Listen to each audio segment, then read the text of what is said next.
All right. So, with us today, to help conclude the battle for Operation Warhawk, we have Magni, played by Drunkard, the Tech Marine. We have Tomas, the Tactical Marine, played by Verve. We have Proximus, the Apothecary, played by Proximus, because that's not confusing at all.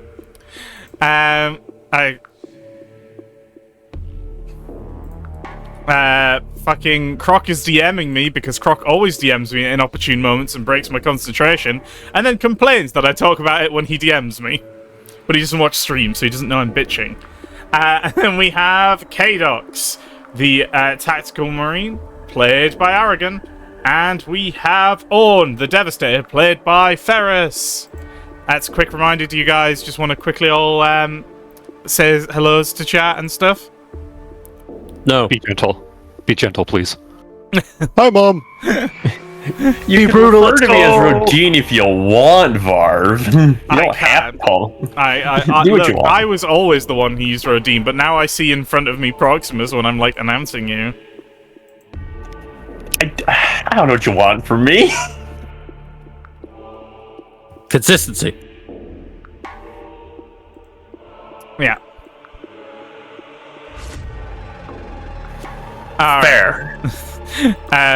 Grand Admiral has added a twist of fate and immediately gone no. I'm glad to see we're in a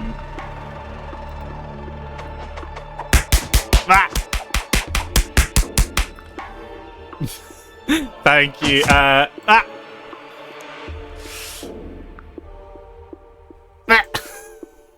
Sorry, I'm being brutalized by twists at the moment. Okay.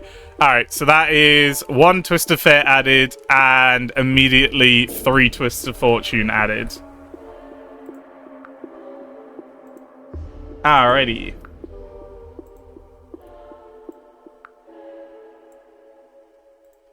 Okay. Hello, those of you joining on YouTube, because this is probably about where the... Oh my god. That should be 2 more from Mitch as well. Where's the 2 more from Mitch?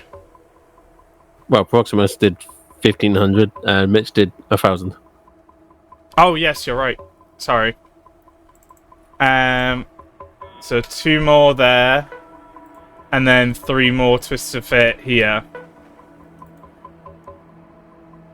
Oh, wait, no, it's 4, sorry. There we are. Alright, 15 fate, 11 fortune. You can't do the holy moly here. This is a, you know, we've seen 30s now. Nothing surprises me anymore. But we have definitely hit the twist of fate wall. I planned to give my boys some luck. That was all I was planning to do. Apparently Grand Admiral has chosen to kill us all. Be what it be. He did literally say he's come for blood today, so it makes sense. Is that why you hopped off this mission? Goddamn. Yeah. Do you guys want to help recap for those watching on YouTube and those watching on Twitch what happened? Because I feel like my food's going to arrive at any moment.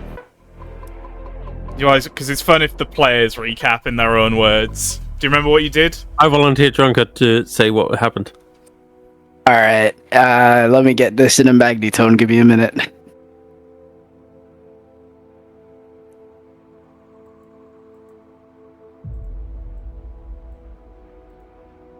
So, swiftly kill Team Golgotha move throughout the expanse of this unknown Tau city, making contact with the guard armored convoys and striking with thunder, and receiving knowledge as they moved like thunder, intercepting decimated regiments and salvaging what is left.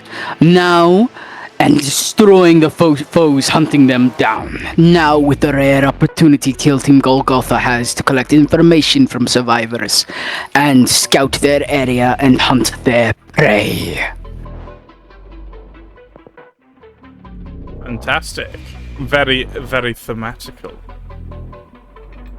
I just realised I've forgotten to do one of my shout-out locations that I am streaming. Ah!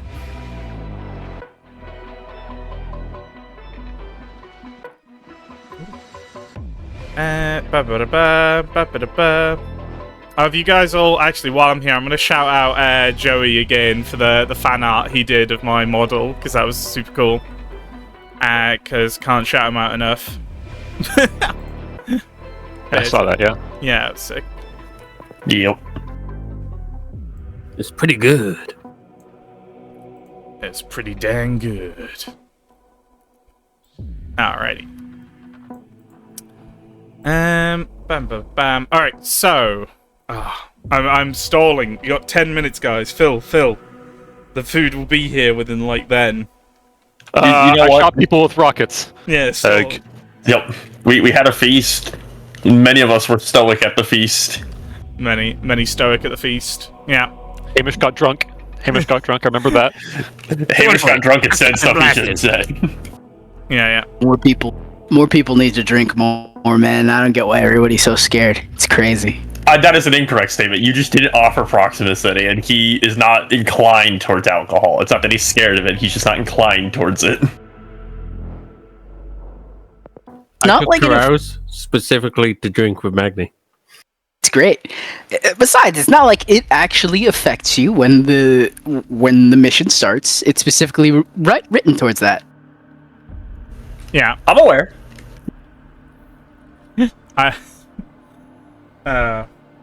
Oh dear, it's just quickly stalling for time because my goddamn food delivery is coming at the moment. I ordered my food at 7, which is when the restaurant opened, because I ordered it from my favorite Chinese place. But it's just like it does not want to comply. Okay. So today, Kill Team, do you remember what you need to do? We need to get to the city, figure out where...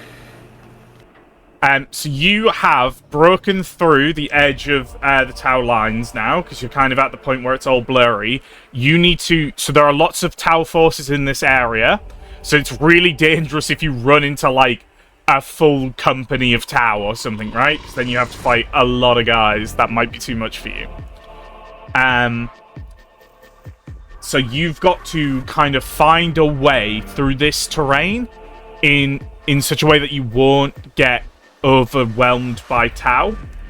That you're definitely, like, unless you're like god tier infiltrating through, you are going to have some, encounters with the Tau. Oh, thank you very much, Ferris, for the gifted sub.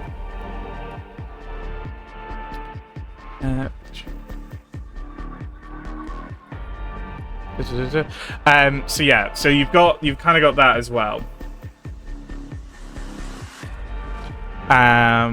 So do keep a kind of like, you're going to need to make me like tactics checks and terrain navigation checks, and basically we're going to be doing a bunch of knowledge tests, and if you fail like the knowledge tests, and kind of think of it almost like a skill challenge, making it your way through. If you're confused at any time of like what you need to do to get through here, just let me know, okay?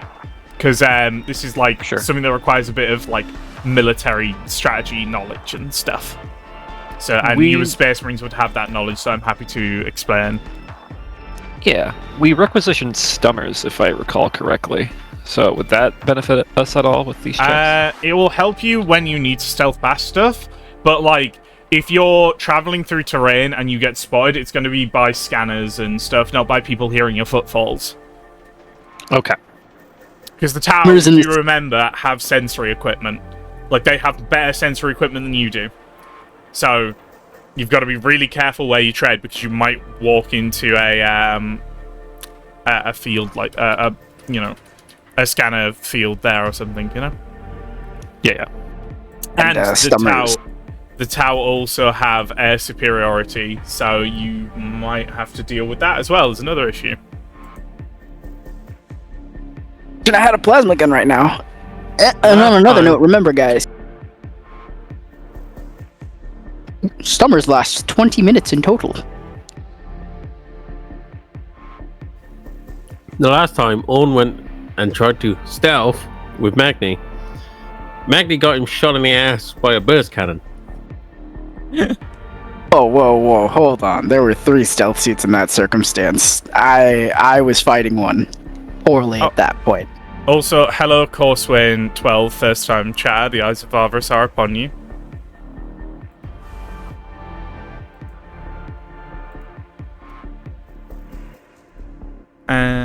Alright. Oh my god, this food. This food is like arriving at the single most opportune. I think we've just got to commit to it and go forward now, and then we will see. Okay, so behind you is a small town, smoldering. The crew and the Imperial Guard, you know, the crew and Tau forces that were in this town now, you know, fleeing and cut down and scattered. The remnants of the Imperial Guard you were with, you know, you've kind of left behind. They're securing this area to try and, you know, figure out what they're going to do with their now destroyed regiment. Actually, before we leave them behind, can we actually try and, like, wrangle the guard command to speak to them about the information and... Oh, you want to, do you want to interrogate them? Ask them a couple questions? Absolutely. Righty-roo. Okay, so obviously it's a little bit hard to find actual officers following like normal guard structure, or you know, average guard structure, because every regiment has its own unique kind of officer thing. Also, happy birthday for tomorrow, Mitch, if I don't see you.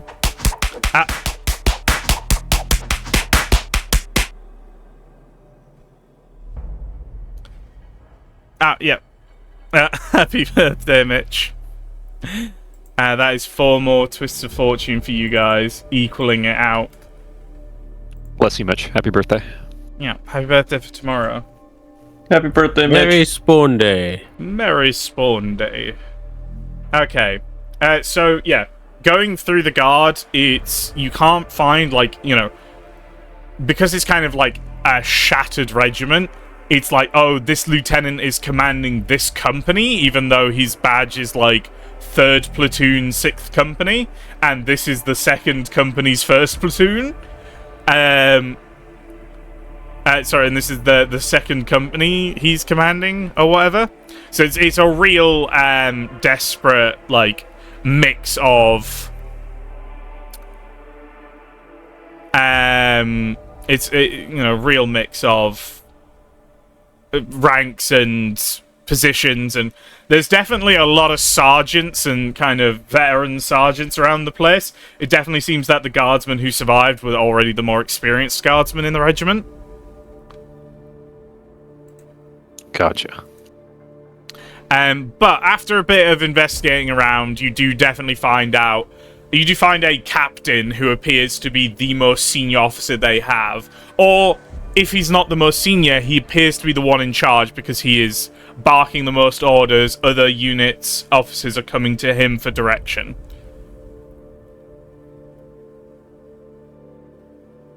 Magni would signal for Proximus once he's like sorted through all the ranking to come over at this point, just so they can have leader-to-leader dialogue. Mm-hmm. But as he barks to the captain, might I ask, though your regiment is salvaged, what tactical data have you salvaged from your stealth operations so far? The captain turns around, gives you the sign of the Aquila, dropping to one knee briefly. My lord, I would like to thirstily thank you for your aid. Any reconnaissance information is yours. We were the reconnaissance unit. What would you have ask of us, sir? All of it. I will sort through it in time, but give a strategic breakdown to my squad lead, and I will forward all of this information over to the armored regiments making the assault. I'm afraid, my lord, we have no formalized data, our reconnaissance equipment, our auspexes have mostly been lost. But if you were to... we have eyewitness accounts mostly, I'm afraid. I can try and get any questions you might have answered, but I'm afraid I cannot provide you with a data report on the Tau positions.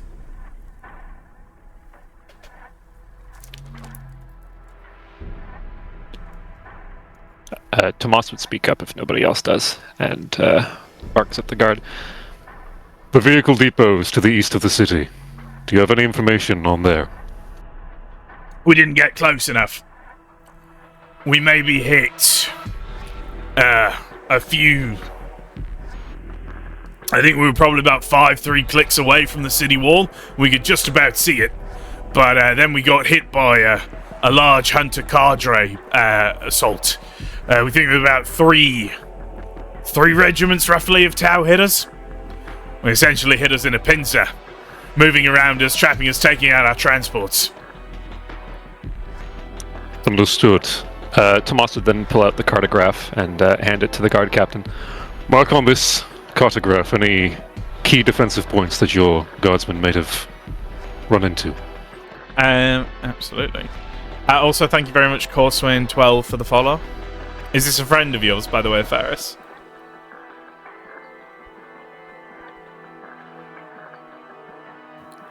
Nope. Just a random person. Fair enough. Alright. Alright. What was I doing? Oh yeah. So handing the data slate to him, you get some like rough sketches of where the regiments were last seen by. Like they kind of like, all right, here's where we were. Here's where we fought them. This is where they came from. This is where we think we saw them go when we retreated. Yeah, for sure.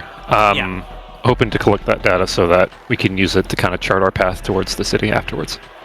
Yeah, fantastic. Okay.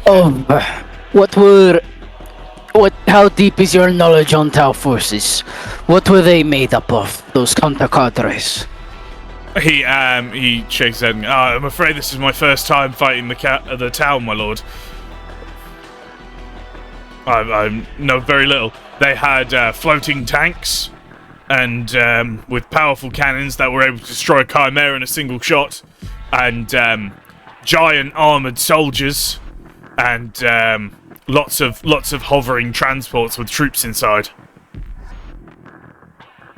Since Magni's personal experience from Operation Blunted Talons in the hangar, where he and his kill team, by the way, numbers checked out, we actually killed 2 hunter cadres for holding that while we were holding that hangar.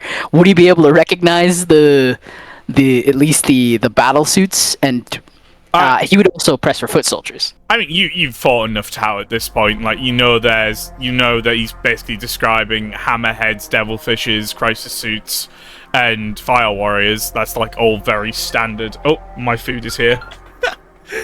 Alright, entertain chat, guys. Oh yeah, alright, bye.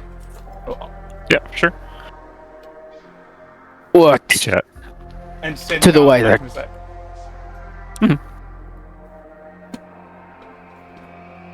Magni looks to the wider kill team. Overall, this is over the squad vox though.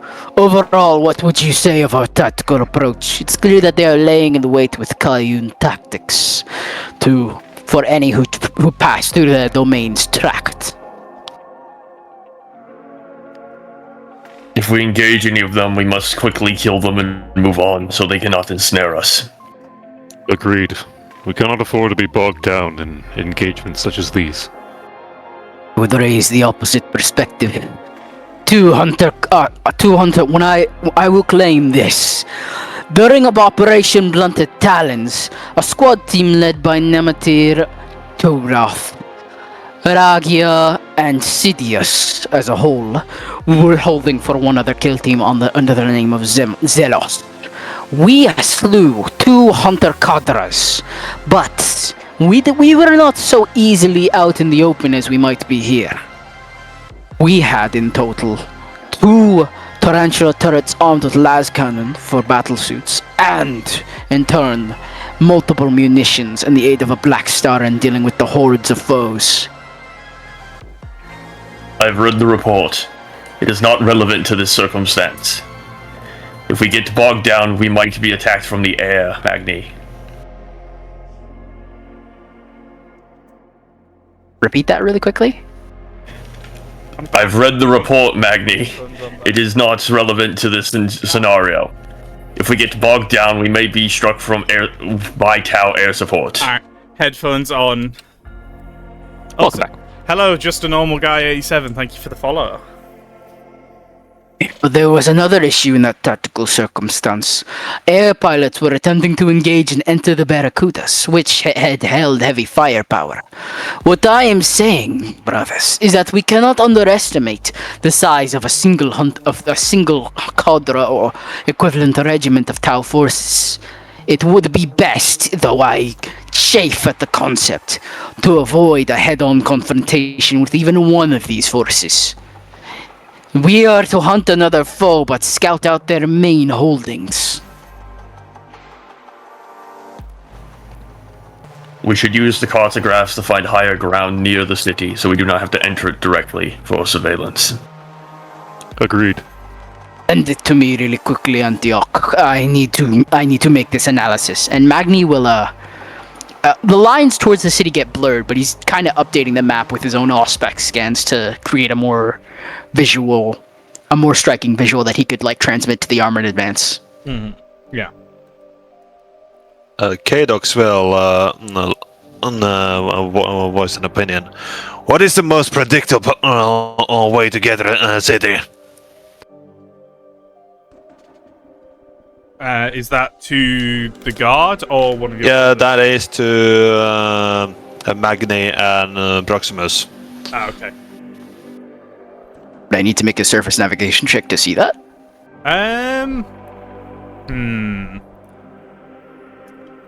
Describe to me in particular what you're looking for. What are you particularly after here? Kadox. As a tactical marine who has quite a lot of experience doing assaults, he is also quite aware of what happens when you get ambushed.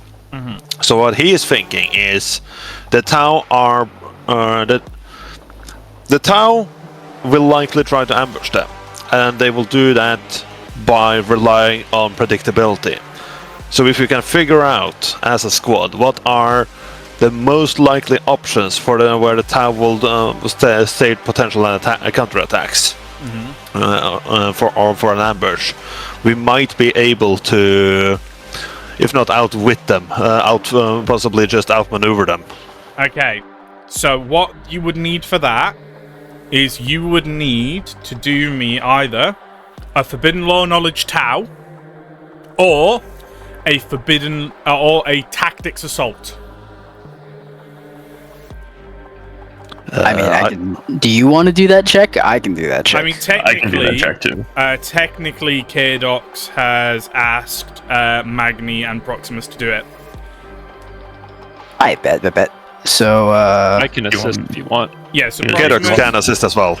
Yeah. So Proximus, Kadox, and whoever one of you three has got to make the check, and then the other two can assist. So, and both of those kind of results will get you different information. Because if you rely on just your knowledge of tactics, you're looking from the Imperial perspective rather than an understanding of Montcar and Cao Yong. But the Forbidden Law will get you the Forbidden Law Tau specifically, not Forbidden Law Xenos, because this is super specialist knowledge. Would, in this case, my Whispering Honor Seal enable me to make a Forbidden Lore Tau check? No, unfortunately, Forbidden Law Tau is on the Forces of Zalferon advancement table for like 200 buckaroos. I see it there. I just don't have the buckaroos, you know? I know, and so unfortunately, you're going to have to do a tactics then, because you don't understand the Tau well enough, basically. Is that kind of the canon reason? You're still looking at this from an Imperial assault perspective. It's all good there? What's everyone's intelligence? Tactics is tactics, after all. 39. 42. 55. 63. Right, so you're gonna get help and then I'll take help, or do we want to dump all the help on you? Well, I if we're mean- doing a tactics assault roll, then I can't assist. You have Do knowledge. you have Forbidden Lore Tau, Tomas? I have Forbidden Lore Xenos plus 20, but not Forbidden Lore Tau specifically, unfortunately. Well, then you're gonna get the plus 20 Proximus. Go crazy. Ugh, I'm gonna spend a fate point on that because one success is, I don't think, good enough here.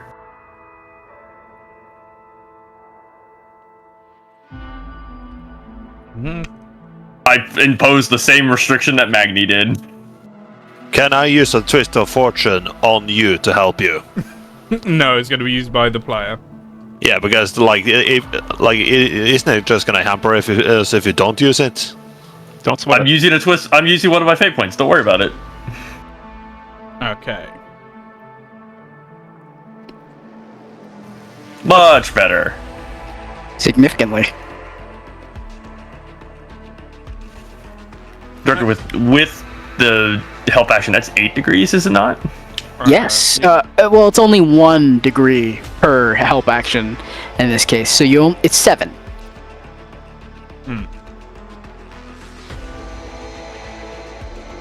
Didn't you have 2 helpers? Yeah. Even it doesn't. It doesn't add extra degrees. You can increase the bonus, but it doesn't add multiple degrees, from what I've read in the rules. Oh, yeah. Oh, okay.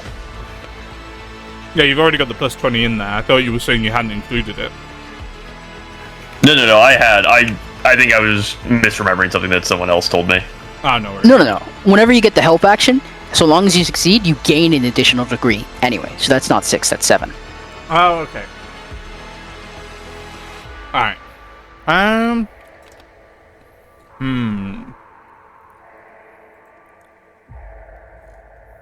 Sorry, I'm just having some food while it's still warm.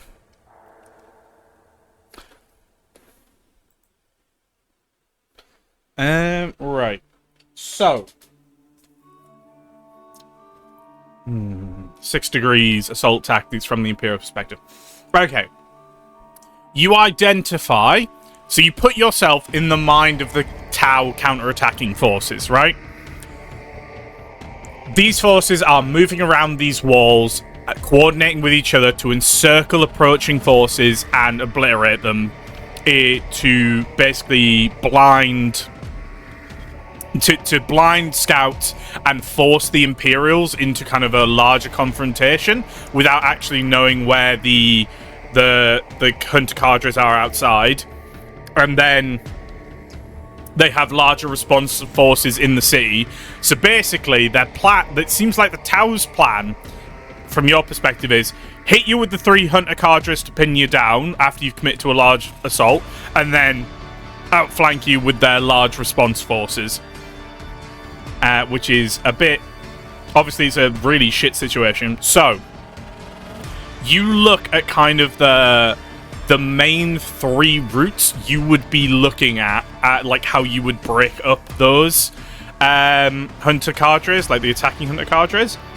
And like you can see that all the easy roads into kind of the city and the quickest paths are where they would be like focusing their attention for surveillance and stuff.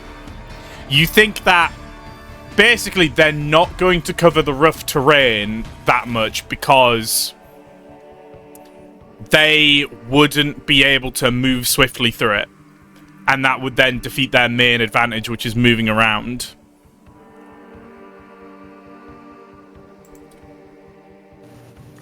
As a small force of Marines, would the rougher terrain impede us drastically? It would slow you down, yes. But you are Marines on foot, so it can't stop you the same way it could, like you're pretty sure some of this rougher terrain, the problem is that a lot of the terrain around here wouldn't even stop a Chimera. It would just slow it down a bit. So there are some areas where you think they're less likely to be, but there's nowhere that they just wouldn't go. There's no jagged mountain ridges to get past to the city on, basically. There's just some areas of rocky hills that you think they're less likely to move their tanks through.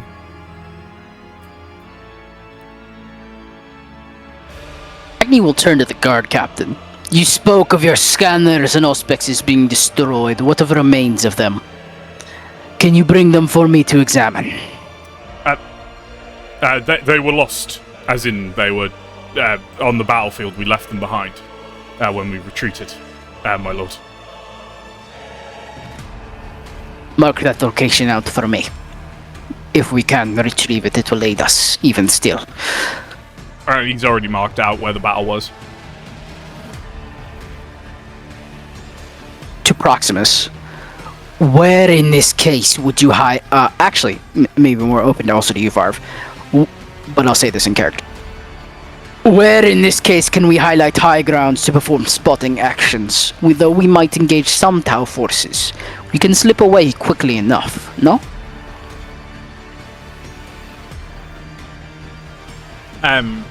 To highlight the high ground, like the areas you're going to have good line of sight, you're going to need to make me a surface navigation with the cartograph. Bet I'm down. All system 2. It's literally just very simple topography. I'm fate reeling.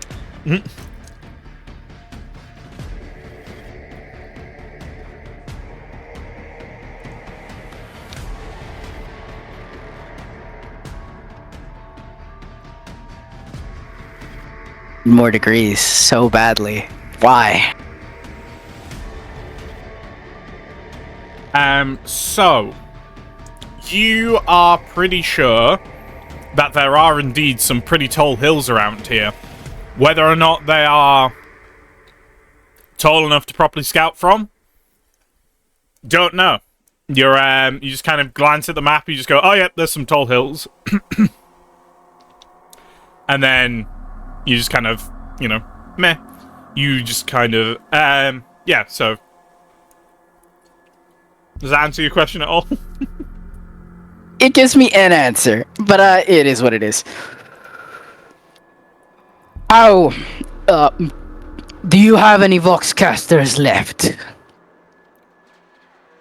Yes, my lord, yes we do. Over to Proximus. I wish to pass them the frequencies for the armored assault so they can give whatever information to them. I see no reason not to. Passing the frequencies for the armored assault, and specifically for the lieutenant, it was the lieutenant who gave us. It was specifically that Lehman Russ who flagged us down with his frequency as well. Was it given to us, or just the command channel? You got the command channel, yeah. Give them heads up that it was Kill Team Golgotha who gave you this frequency. That way you can swiftly rendezvous and retail them of all you went through. But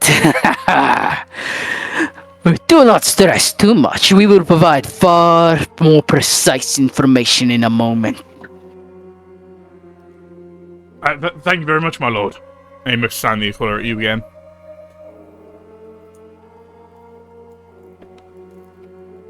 Squadlet, how would you wish to proceed?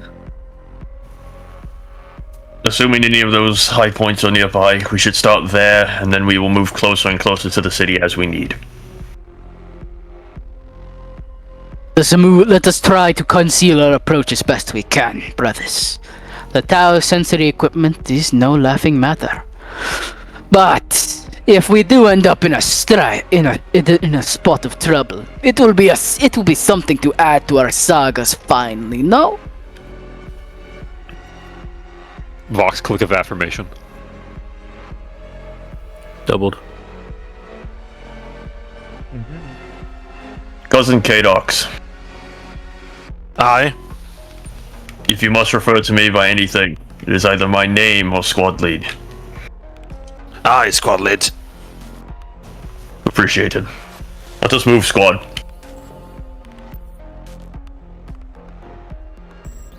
Hi ho. Hi ho.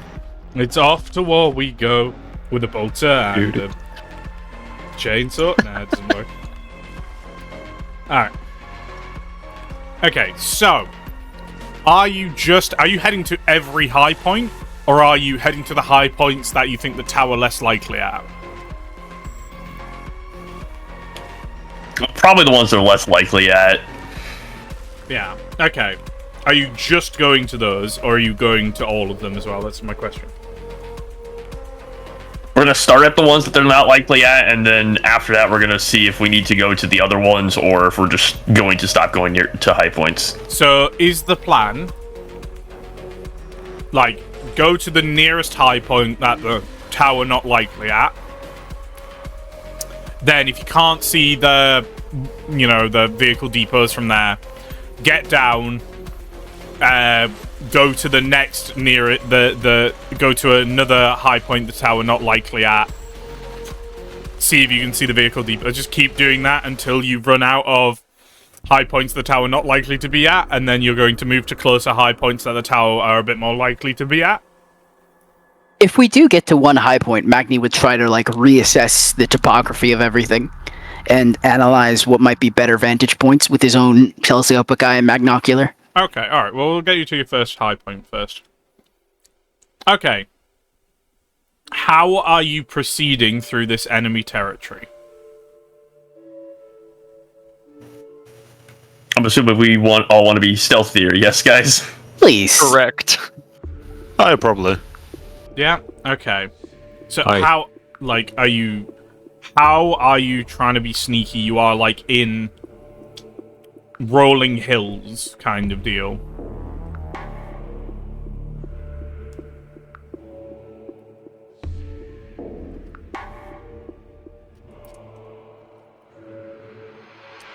Like, I mean, Move from cover to cover.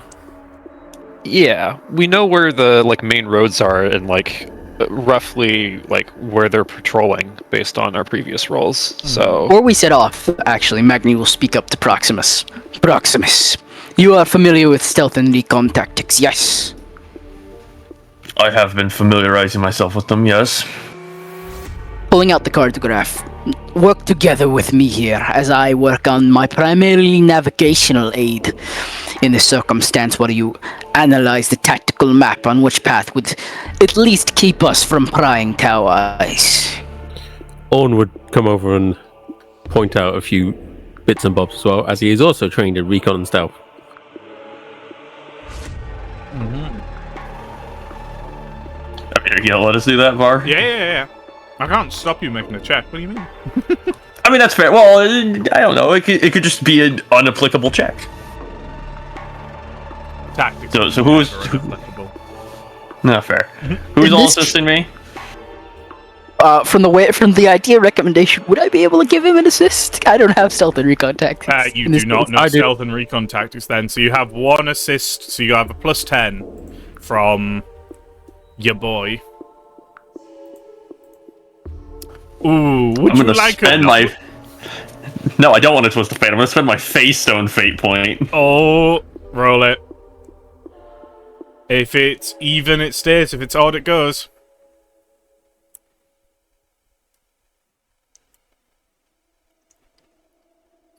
And that is 6 degrees. Would you like to remind everyone what your Face Stone is?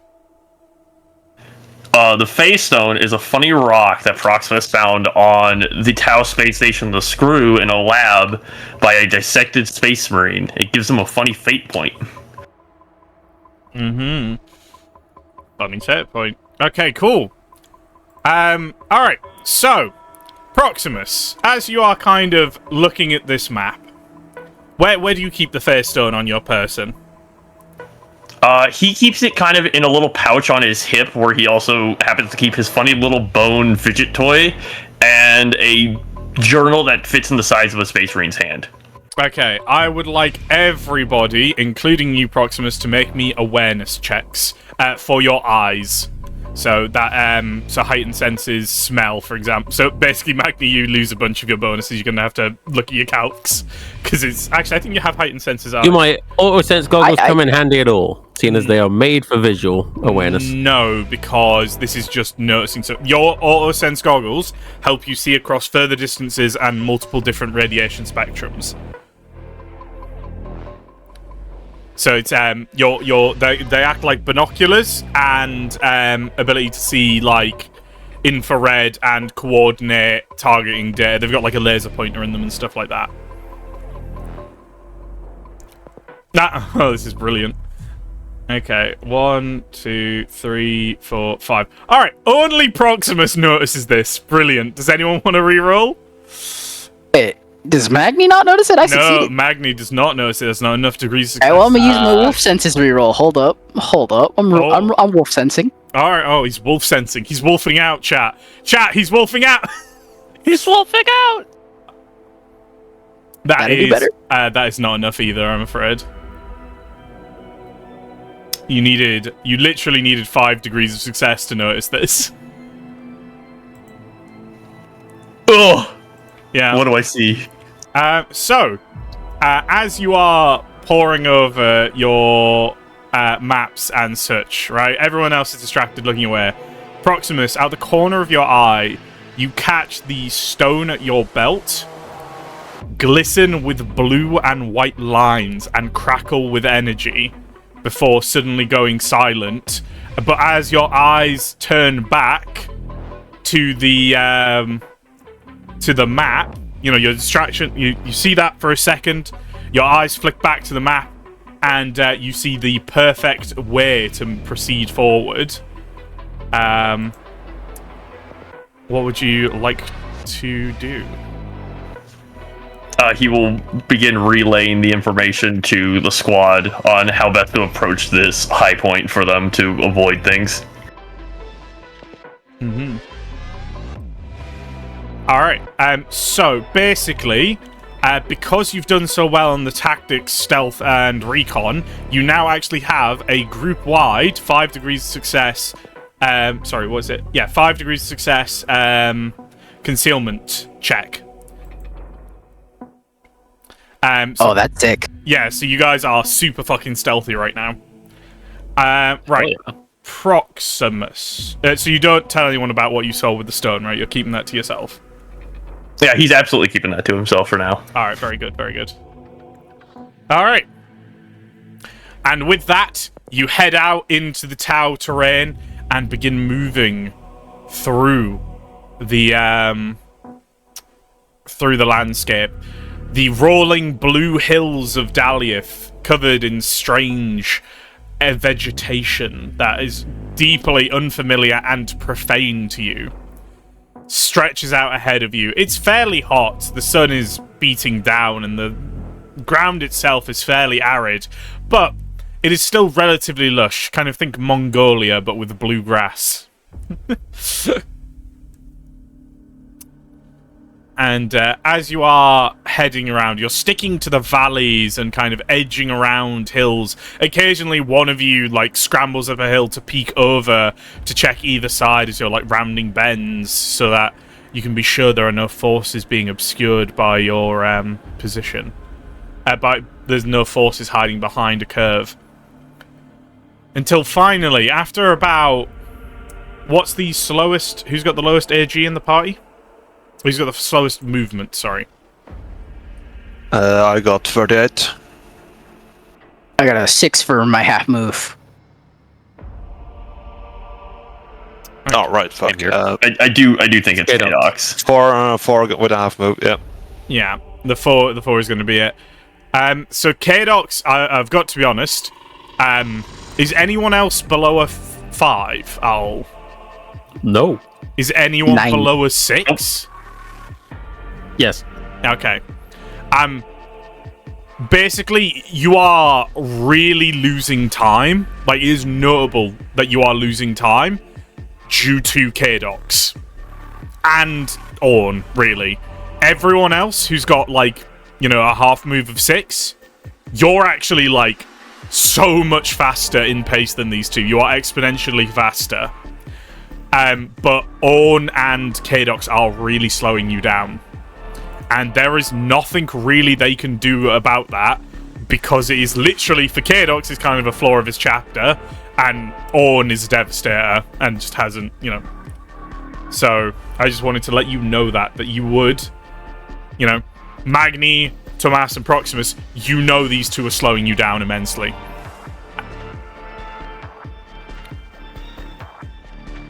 Tomas doesn't make mention of it. Proximus notes it, but he doesn't say anything about it. He's trying to figure out how to mitigate that. Do you want to give me? Okay. Oh, sorry. No, you finish your thing. I was just gonna say something in roleplay. Proximus, do you want to give me a tactics? Just. I want you to just give me a tactics check. Defensive, if you have that. I do. I have assault, defensive, stealth, recon, and void warfare. Yeah, just give me that defense tactics roll. Oh, someone else was trying to say something there? Do you want to? Yeah, sorry. Can I assist in that? Because I also... No, this is something that is occurring to Proximus because he is actively just said he's thinking about it. He's not actively cooperating with people on this. Sure. You know that in the situation you are in, if you get pinned down, these guys could get you killed right now as well. There is a very real scenario where these guys, especially K-Docs, unfortunately, will not be able to keep up with the maneuvers you would need to pull to escape if one of the Hunter Cadres pins you down. Orn might be able to, but K-Docs absolutely cannot. Unless there's a divine intervention from the Emperor. Could I, with my knowledge of defensive tactics and understanding that if we get pinned down, this could get us killed, could Proximus have them position in a way where they're out of sight of said Hunter Cadres, that is but they can assist? That is what you are currently doing. And my idea is have them out of the way so that we can fall back to them. Okay, so to kind of explain this a little bit. I get what you're saying, but basically the issue is narrative travel times, right? So your marching pace, right? You guys, with the people with AGs over 50 and over, your marching time is 10 kilometers per hour, right? K-Docs' marching time is 7 kilometers per hour, which means K-Docs cannot outrun unless he gets a really big success on a athletics check. He can't outrun one of the Tau columns.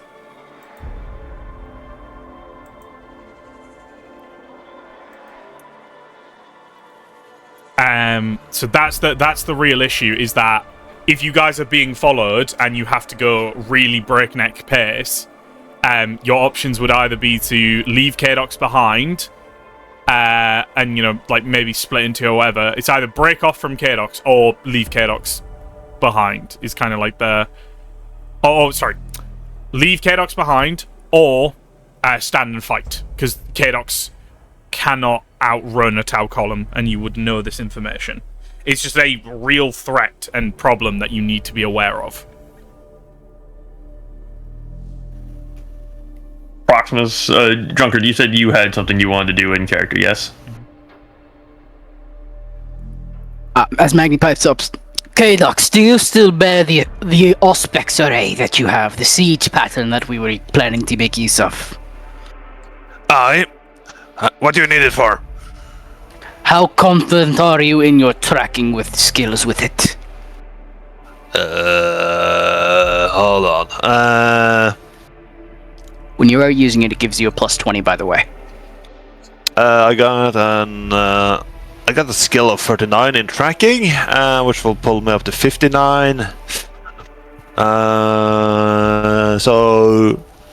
I'll say tracking is a pretty poor word. I meant to be like spotting, because it uses awareness in that case.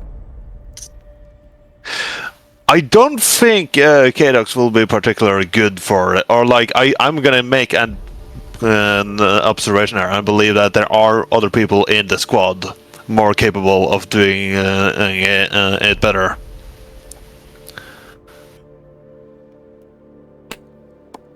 Does anyone have an intelligence check above 39? It's based off of perception for awareness checks. All right. What's the best answer here? Magni asked if K-Docs felt confident being a spotter, right? Yes.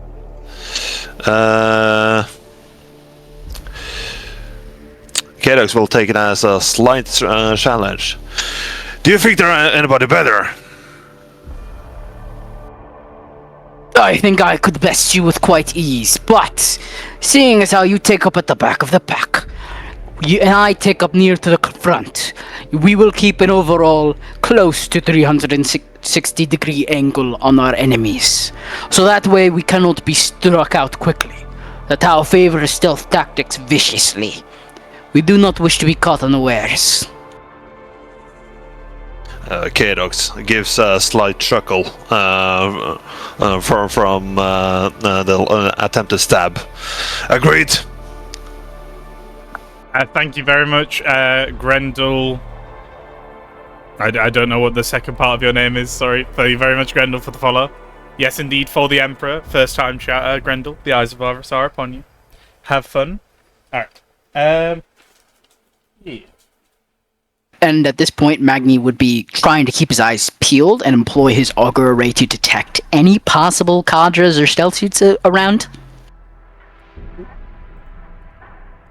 Sorry, a couple of new people have showed up in chat. Hello, Nominator X, first time chatter. The eyes of Iris are upon you. Hope you have fun. We're playing some Deathwatch. For the new people, because we have had a few of you now, this is a interactive stream. As you can see, we have Twist of Fate, Twist of Fortune. For 500 bits, you can donate a Twist of Fortune, which is something good happens in the story, and it's a resource the players can use. And Twists of Fate, which are something bad that happens in the story that players can use. And there is also Bingo for where the prize is to add a Twist of Fate or Twist of Fortune. But yeah. But could Kadox and Magni make awareness checks just to make sure they're not being followed? Yeah, absolutely. Yeah. Yeah. Can I do two? One that's normal tracking, but also one with the siege specs. Yeah, just do an awareness check with the siege specs. You get a plus 20, remember that. Yep. Yeah. The siege specs won't help you very much because it only hits within 30 meters, but, you know, if anything is within 30 meters of you, it's fucked. Unless you roll a 94. Then you're fucked. Oops. I'm wolf sensing that. Would you like to use a Twist of Fortune or anything, Aragon?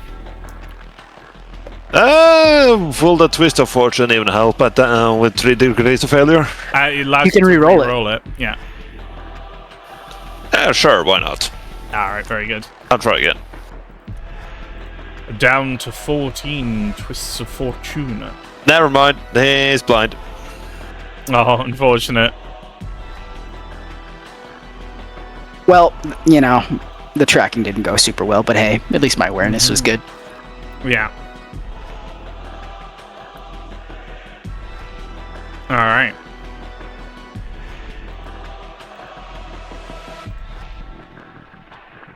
Alright.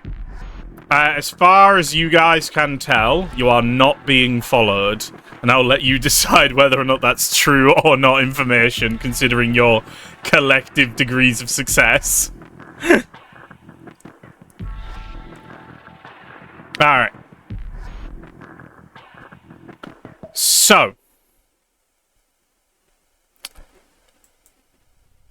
You guys continue on for a while, eventually reaching the first hill. Now, it's a fairly short hill. It looks a lot taller on the topological graph, but there are a lot of taller hills in between here and the walls of the city. Getting to the top of the hill and examining around, you can't see any signs of the Tau forces, and you can't even see the walls of the city yet.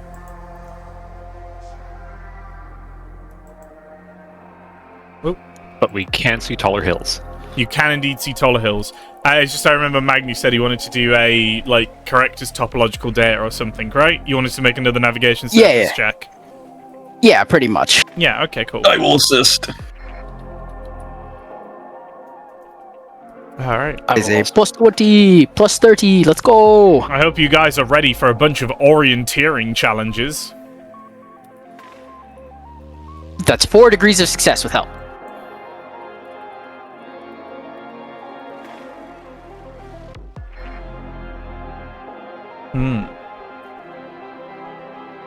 All right. Okay, so now that you kind of have a better frame of reference for the actual topological data around this place, you identify a hill that you believe might even be tall enough to let you see over the walls of the city. You also identify another hill that is... that is kind of like a really good surveillance point on the way to that hill that you think can see over the walls of the city, and it'll let you see the walls of the city, and if you do a bunch of maths via your tech marine shenaniganery, you might actually be able to determine if that promising hill you've identified is actually tall enough for you to peer into the city and mark out your targets. How would I do that math? You would do that via a logic check, I believe. I wish I had logic, but it. Do you not have logic? I have. I can roll logic because it's a basic skill, but I don't have it trained in this case. You didn't practice your maths, Magni, and now it's going to cost you. Alright, listen. There are more pressing talents about survivability to be purchased.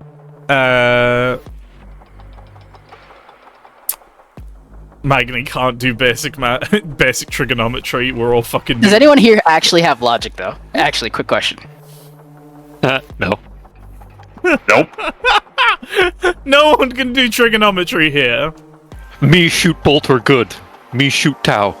See, why trigonometry? I have to figure out how to keep all the account balances in check. Alright, well, in this case, I'm gonna spend a fate point for a +10 and hope to God. Well, no, not yet. You gotta get to that hill first. Get to that hill first. Yeah. Okay, so Yeah. a new check from there. Yeah, new check Alright. from there. Alright. So, heading forward, you guys still have got a pretty good roll. And as you continue on, you proceed with... chat, I want you to pick one of the kill team members. First name I see.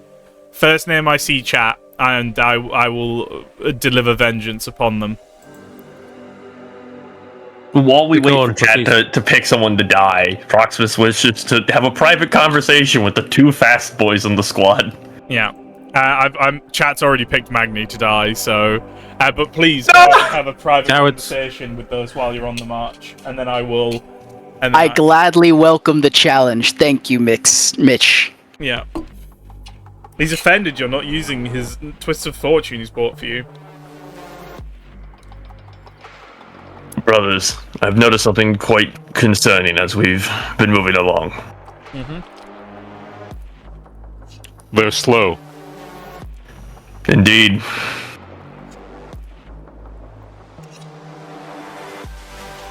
Of it in an overall situation, it is best that they know their own lack of speed, so that way we can all approach this in a tactical circumstance.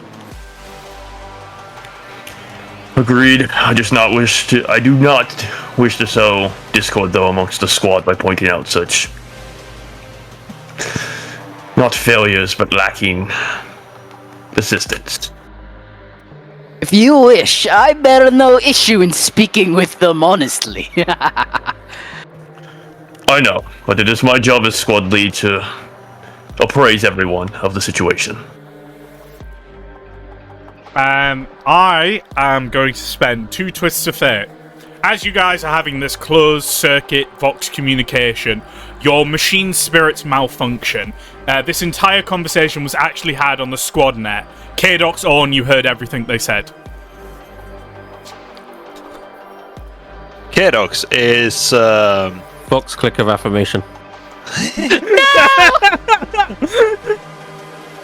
a double click from K-Dox. You heard the man. Do not... If you cannot pick up the face, it will be fine. But, when the foe falls upon you, be the anvil so that the rest of us can act as a hammer. That way we might salvage something. That was some top tier affirmations. I don't think that was worth 2 fair. I thought Kadox was going to fly off the handle on that. Oh well, I misjudged. Kadox is to himself. Kadox is considering if shooting his squad mates is in fact against the oath. Okay, alright, good. But he, after the Flesh is week 3, he has basically done a microsurgery on his pain threshold, so that rather than thinking about aggression immediately, he's given a second to reconsider it. I mean no ill will, brothers. It is merely a fact of the scenario. Squad lead, permission to speak. Always. Which legion took the handle of the wait, fuck, that was a failure on my part. Kadox is now challenging the squad lead. Which of our legions was it that took the brunt of the fall of the traitor legions? Who was it that fought the hardest? Who was it that wrangled the goddamn traitors back to the Hellspawn? Because I sure as hell do not remember the goddamn Ultramarines doing anything. You're right, brother. My legion faced 2 legions. On our own. And look what it brought you. Nothing but dogma, stringent and tactics, and a lack of faith in the steel. A fairy dies from the sheer hypocrisy of Kadox's words. Kadox will have been spitting if he could in his helmet. You find strength in steel to replace strength you cannot create through flesh. Whilst they're doing that, I'm going to do an awareness check to make sure we're not being snuck up on. No worries. You know, I think I'll do that as well. Augur AOE. You guys are fine. You're just... Actually, this is a very good point to do it. Magni, chat has picked you for death. High or low, Magni? Hit me with a low number. Okay, cool. You guys do not see anything around you. There are no signs of Tau. After his last comment, Proximus is gonna take a deep breath, like he's like centering himself. This is not the time for such a argument, brother. We can settle this off the battlefield. Kadox is noting to himself that it wasn't he that started this argument. He is in fact marching at the pace of the Gorgon. Bagni will pipe up in this regard. Kadox, it was not your legion alone that fought against the traitors there. Mayhaps not 10,000 years ago, but the wolves started that fight first against the Suns. And they paid their bloody tithe and they kept fighting after that. Even if the flesh is weak and the steel bears great strength beyond all remembrance, we cannot be ignorant enough to forget our own physical lackings or weaknesses.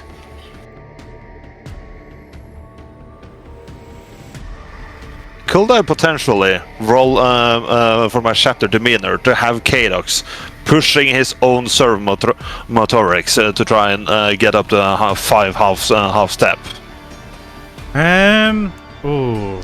Basically, through sheer hatred, trying to push. Empowering your machine spirit via hatred. That is very Iron Handsy. I will allow it, but I want a tech use check with a -20. But if you pass the tech use, then you succeed. Either way, you are spending your chapter demeanor, though. So, well, you know, your chapter demeanor is a double-edged sword. This hatred is a weakness as much as it can be a strength. Let's see. On my skill check, it says 0, so 0 -20 is gonna be funny. Do you not have tech use? Not trained, no. Oh, okay. Yeah. See, I was gonna pick that up after this mission. That's alright. Aaron, you are invoking your chapter's demeanor. It is appropriate.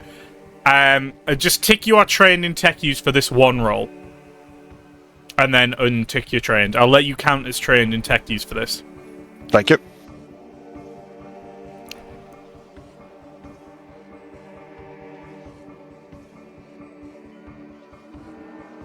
I will spend a fate point on that. If possible. Do you want to spend a twist of fortune or a fate? Can he spend both? You can spend one or the other.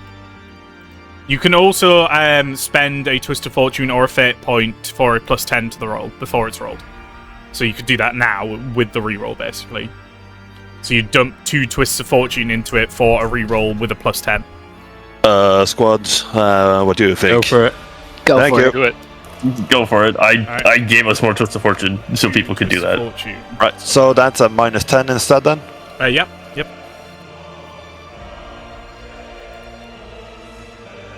Hell yeah. Choose your set. Okay, cool. Until I say otherwise, you're at the same pace as Orn now. You have a half move of 5 as you have awakened your machine spirits via your wrath.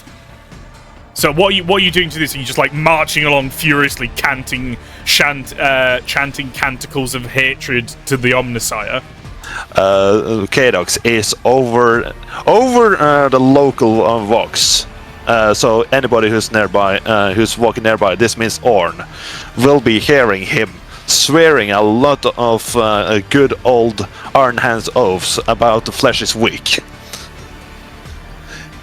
Would Maggie recognize any Omniscient prayers in that? We can pretend there are a couple in there. In veneration of the great machine, these legs shall bring me to battle if it so kills me. As a wolf, as an iron priest, I don't think you quite worship the Omnissiah in the same way. You're a bit weird. To be fair, they go to Mars directly. From what I've read, they go to Mars. You know? Yeah, but like you don't pray to the Omnissiah, you still pray to Fenris in a different aspect. On mutes the local Vox. While Magni, Proximus, and Kadox have their conversation, Tomas will just open a private Vox link to Orn and just quietly say, "Apologies, brother," and nothing else. Vox click of affirmation. Alright.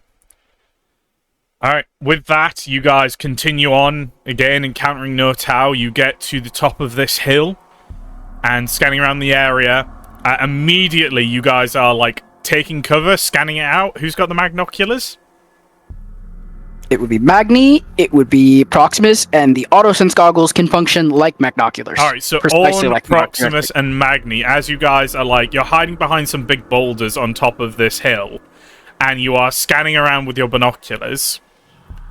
And, oh boy, to your east, about, maybe 5 clicks away, is a huge fucking hunter cadre.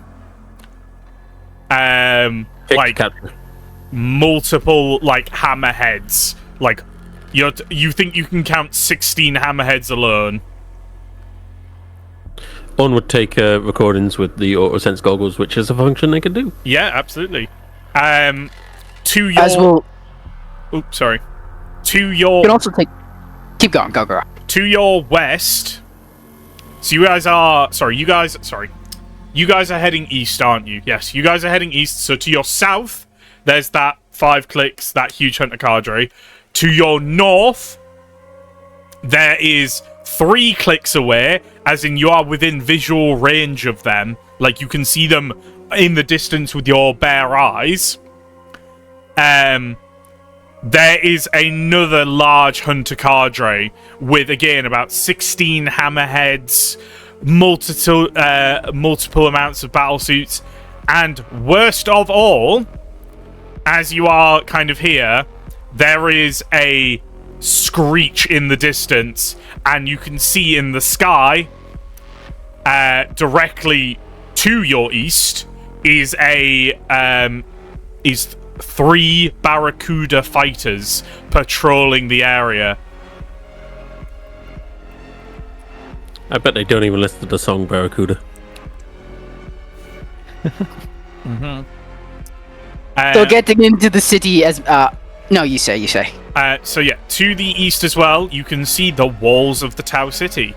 If you want to make that logic check, guys. Does anyone want to do some maths? Do you want to do some trigonometry real quick? Why not? Right. Is everyone? I've got the concept here. I'm re-rolling mine with a twist of fortune. Absolutely. Oh, Get fucked! on. Yes! I'll re-roll it with a fate point. All right. Me shoot bolter good. That's all I do. Proximus, be smart. You guys are, by the way, FYI, you know that if you fight any of these things, it would be a retreat or die. Like, these Hunter Cadres are too much. The Barracudas you could maybe take on if you had rocket launchers. With my 4 degrees of failure, Tomas is of the opinion of, nah, I'd win. I have no logic. Alright, everyone who passed their logic check, you know that the next hill you've got to get to is taller than the city walls, which means you will be able to peer into the city and using your magnoculars and what are your goggles called again, on? I always forget. Ultrasense. Using your magnoculars and autosense goggles, you will be able to scan the city for vehicle depots. Hopefully, being able to see all of them. Magni will pipe up to the squad. I carry a data slate on me right now. Let us congregate all the data and pics that we have taken. It will jack into each of the magnoculars and everyone's armor systems to collect the data pics that we've all been collecting and put them all into one data slate to make a more congruent, slow calculation of the enemy movements. And one thing he wants to do before they leave is track the enemy movements with like a surface navigation and try to like theorize a route.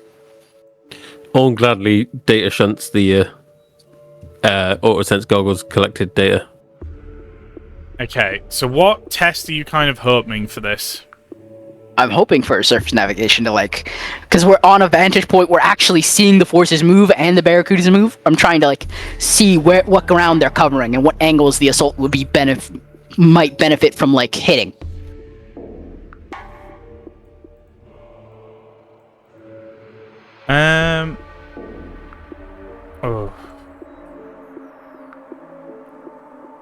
Thank you very much, Nominator X, for the follow. I'm not sure. Can you just explain to me again what you're after here? Using the vantage point that we have on this hill, Magni's actively taking his magnocular and carefully, and even like hooking his own bionic eye with all of its varying forms of light tracking, and actively calculating the routes of the Hunter Cadres and like examining the Barracuda's flight paths, trying to like compare their paths on a map so that way he could forward this data to the guard. Yeah, do you know what you want to send a long-range Vox signal then, basically, right? Not yet. I'm collecting the information first. Right. Okay. And we're trying to. Right. All right. Yeah. No, that's fine. Okay, so you can just collect that for free. That doesn't, cost anything. Once that's done, he'll turn. We must embark, but I wish to establish this quickly amongst everyone. As great as our saga might be, I fear even the great company of Fenris would struggle in fighting all of these foes. So we are at least in agreement that we cannot fight any one of these Cadres, no? Agreed. Oh, but it would be a glorious death. Oh, I have no fear of dying. I have fear of dying, a failure.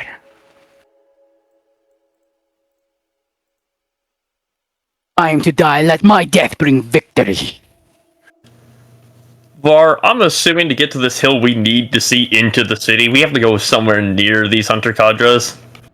The route isn't like directly through them or anything, but it's a lot closer than you'd like. You're going to have to get within half a click of them, maybe. But you don't know where they're going to move from where they currently are. Like, they could always double back at any time. That, like, it's getting risky biscuit, you know?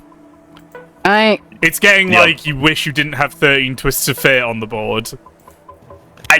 Yeah, something beyond our control. You know, I do want to say, how long would the journey take us? Because of K-Dox, the journey will take you an hour. Because K-Dox has done the Iron Hands thing, it'll take you an hour.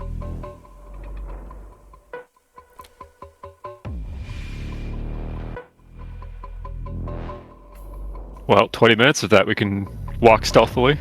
Yeah. I would save the stummers till they're right on top of you, basically. Fair play. Alright. Yep. Okay, so, this is kind of, unless you want to go, like, to the walls of the city, you're gonna have to get near this Hunter Cadre. What do you want to do? Well, I see two options here. We either make for the walls of the city itself, avoiding these hunter cadres completely, or we venture closer to them to make our way to that hill.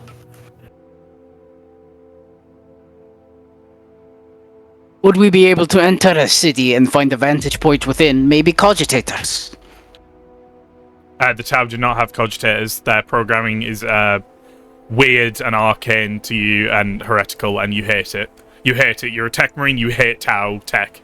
So, like, you know that the Tau... He's commonly referred to as techno-sorcery in the Imperium. Like, Tau computers especially, though, they fucking disgust you, Magni. So you would know they don't have cogitators at all. I'll correct myself. Might we assess the Tau databanks? I can, carefully and slowly, if we do, enter the city and find a quick station depot. We could possibly collect some information and then disembark from there, finding a map of the city. But which could fulfill our objective greater than simple scouting from the top of the hill. But that carries its own risk of alerting our foe, and I do not think they would send chaff to us. But I'm counting on that personally. I vote in favor of the hill. K-Dox, on. What are your opinions?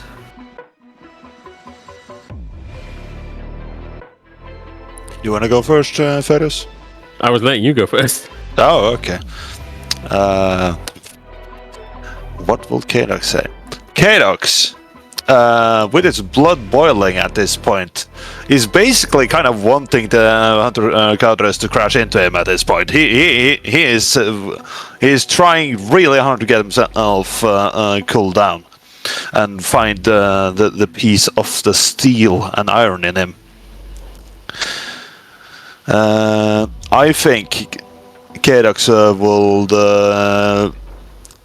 K-Dox is collecting himself a little bit. He's trying to find a reason, because he knows that this is a reasonable question to ask. Commander, I believe there might be a solution where we can do both. And he is straining. He's obviously strained trying to communicate. If possible, could one of our stealthist brothers possibly ascend the hill with less of a risk of being attacked, while the rest of us observe the city? That comes with its own risks. If either force is caught by the Tau, they will have significantly less firepower if we are split.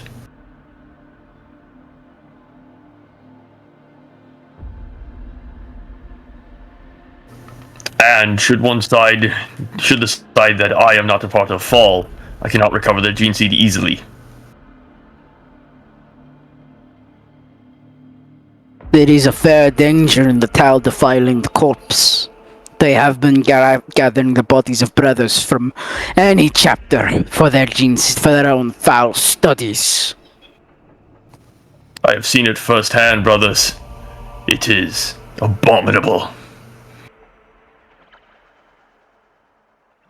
You're making the presumption I will leave a body.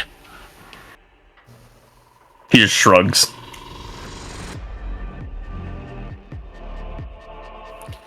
I believe we should go for the hill.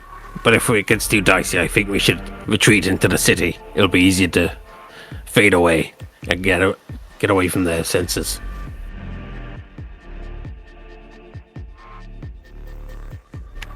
Var, can I roll a new stealth and recon to try and plot us a path from this hill to the next that will minimize our risk from the hunter cadres? Obviously, we can't avoid them completely trying to get to that hill, but Yeah. could I try and minimize the risk? Yeah, absolutely. You can give me another stealth and recon. Do you remember you can use Twist of Fortune like you can for Fate? So you can add a +10 beforehand. And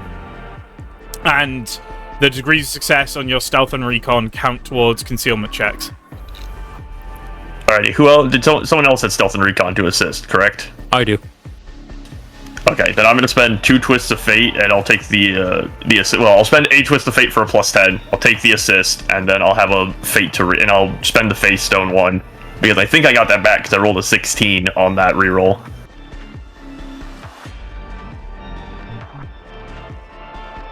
All right, here we go. Sorry, you're using a Twist of Fortune. I forgot. No, I'm using my a regular twist of fate. Yeah, regular Fate point. You mean? The twist of fate, yes. All right. Are you using your Fate? Dude. I'm using a regular fate point for the +10. Mm-hmm. Guys, do we want me to re-roll that? That gives you 3 degrees success. So that gives you a 3-degree success concealment for the squad as it moves forward. 4 with the help. I'll say this. 4 with the help, yeah. If you want to re-roll that, I'd say risk it for the fucking biscuit. Sure, I'll use the Face Stone fate point again. All right, give it a roll. And everyone give me awareness checks. I am employing my augury ray. You can't. It's just eyes. Only eyes. Oh, the recon. The recon was identical. No. I haven't rolled it yet. Oh, I haven't. I haven't rolled it yet. Proximus Nope, alchemy. I've only... Oh, no, yeah, right, you're right. That's the base one. Do I have to spend another fate point to get a +10 on this reroll?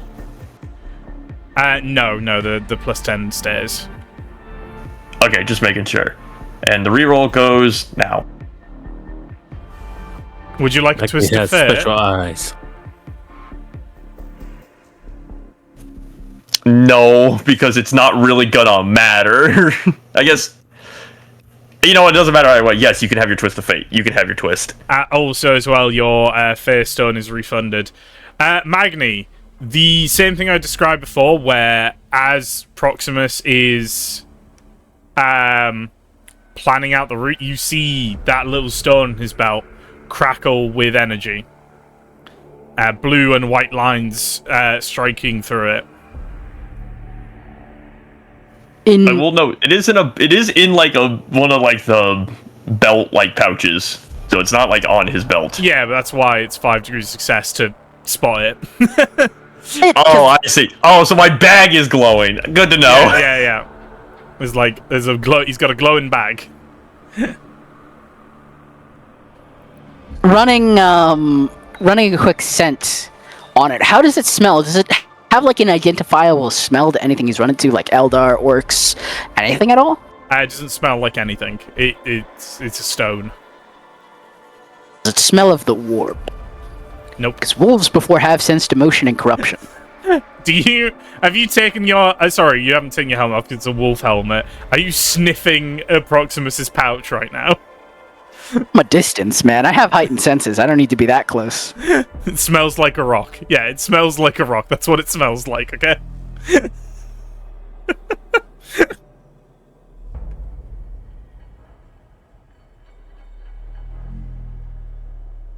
Kind of keens his eyes for a moment on this.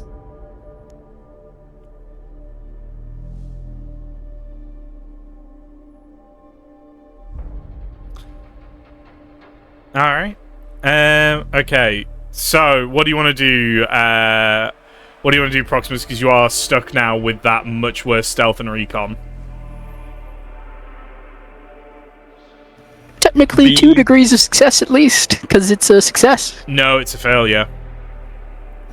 I took a twist. Oh, you took a twist, did you? Yeah. Oh, okay. Sorry. Sorry, I didn't hear So that. it's 2 degrees. Or 14 twists of fate. All right. Looking at what he's been able to plot out, he's not confident. He's just upfront and honest. Squad, I'm not confident that we have a path that will not risk us being caught. I believe we should make our way for the walls. So I'm afraid I'm gonna have to step in there and go no. That's kind of using meta information for a character decision because you think you have plotted out a decent route. That's fair. Nope, that's fair. Yeah. And remember, the degrees of success on your concealment check are what the tower are going to attempt to beat with their awareness. Yeah, I figured. Yeah. We would need to make a concealment check from here, or just with the stealth and recon? The stealth and recon gives you a baseline, so you could also make a concealment check or silent move on top of that. So you have the stealth and recon is a baseline. So you basically you all have a 2 degrees of success concealment check right now, that you can kind of fall back on should you need it. But you can also, if you choose, no, I don't want that 2 degrees of success concealment check, I want to make my own concealment check, you can do that.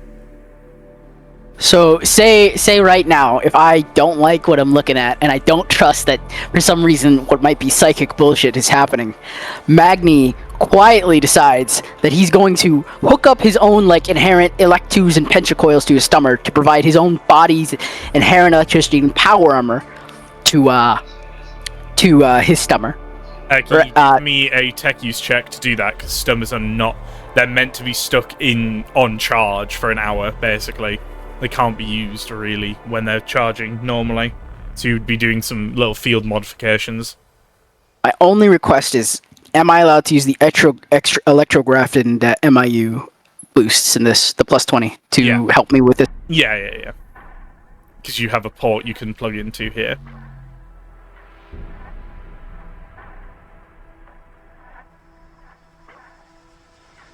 You know, I'll fade it.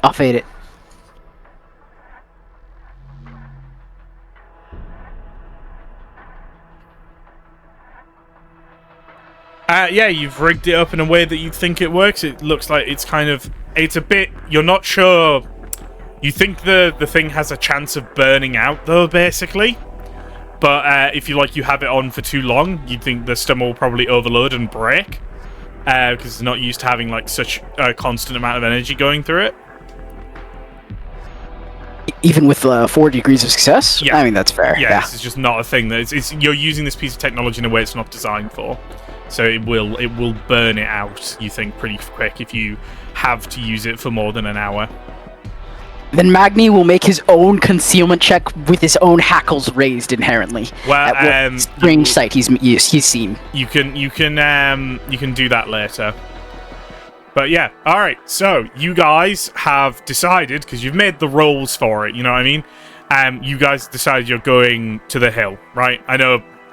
Yeah. Yep. Yeah. Perfectly fine. Perfectly fine. Yeah. Okay. So it's just when those rolls went bad, you're like, oh, we don't want to go to the hill now. We don't want to go to. No. That's perfectly fair. I was sorry. I thought I was making the roll in the sense for him to try and plot them a path, try and get them a path beforehand, so he could try and see if he thought it would be smart. But if you're saying because of the rolls we have to go that way, I'm fine with that. I can live with that decision. Well, it's more the fact that you think in character you think you've plotted a good path.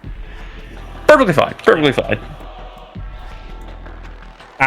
If your character would, for some reason, then decide, I've plotted a perfectly good path, but now I will go to the walls, then that's also fine. But I would expect to see you constantly doubting your own successes all the time.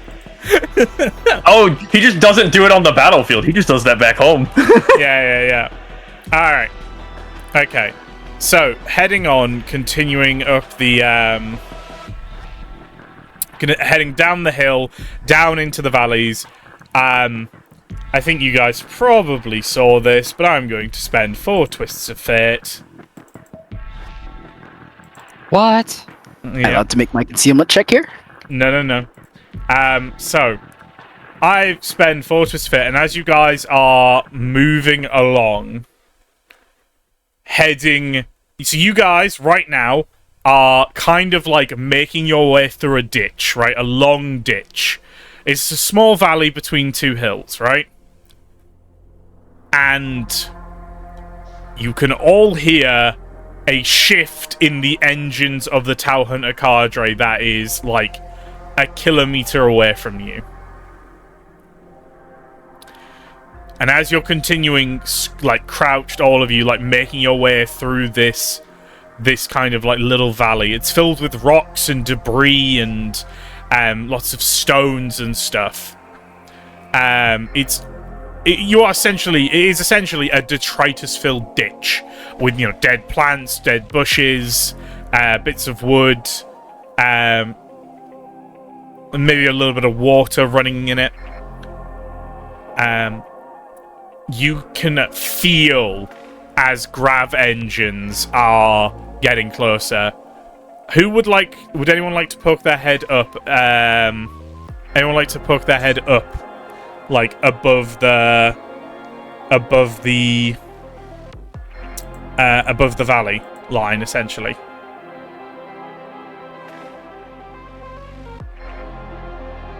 I would. Can I attempt something? It's kind of jank. Magni will, instead of poking his head up, he will, pop his maglock, link his, pop his his binoculars, connect his MUI hand into it, and, just peer it up over the edge so he's, seeing through the magnoculars, so it's less of a profile to take notice of, and applying his aspects to that. I'm not sure if you can do that, Magnoculars, but Owen has said he's just going to peek up anyway, so that's fine. So I'm gonna do a quick peek, take picture, go back down. Gonna be all of about 3 seconds. Yeah. In those 3 seconds, Owen, you absolutely see the Hunter Cadre column is turned around and is coming directly towards you. You guys are pretty certain that within the next 10-15 minutes, the Hunter Cadre will be passing over your heads. We've got a problem. We need to be concealed now. With the use of the stummers, we can't get out of their way if we pick up our pace? For you guys to run properly, you'd have to stick your heads up out of the ditch. You're all kind of crouched right now. You're kind of hunched over on one knee. Okay.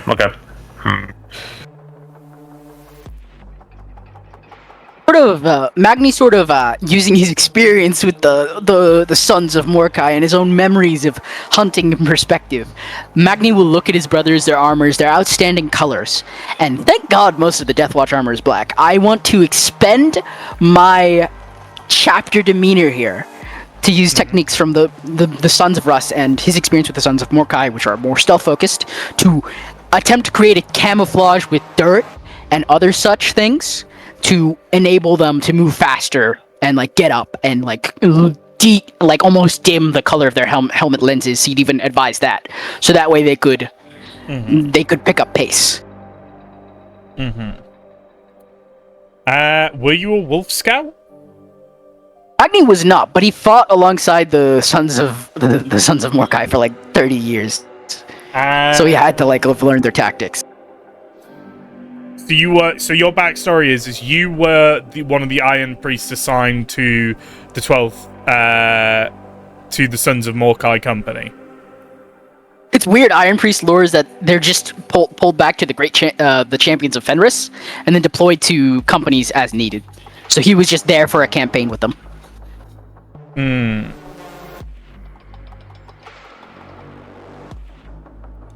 Alright, I'll allow it. But I don't want to hear you invoking being with the Bloodmoors, and I know the Bloodmoors really well.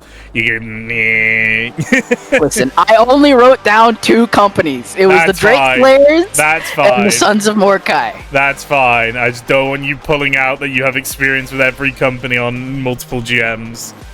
2 is fine. Alright. Is it possible to turn off power armor?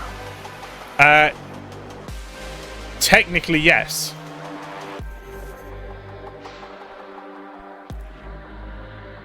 Because if we are gonna drop dead basically into the debris under us, well, isn't it a possibility that they might not hear us, but they might pick us up on the scanners,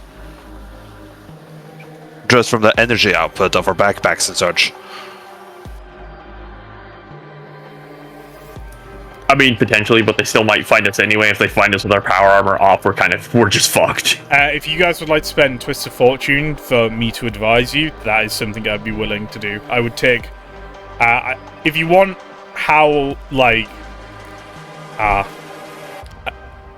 however many Twists of Fortune you spend is how good my advice will be. Basically. So, folks, how much are we gambling? Mm-hmm. I'm good to put 2 down. I'll say I just spent my chapter demeanor, so I'm gonna assume we'll probably get a bunch to conceal and move silent checks.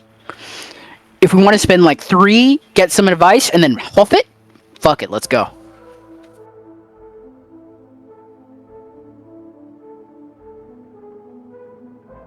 My only Vegas experience is all in, so I feel like I'm not the correct person here.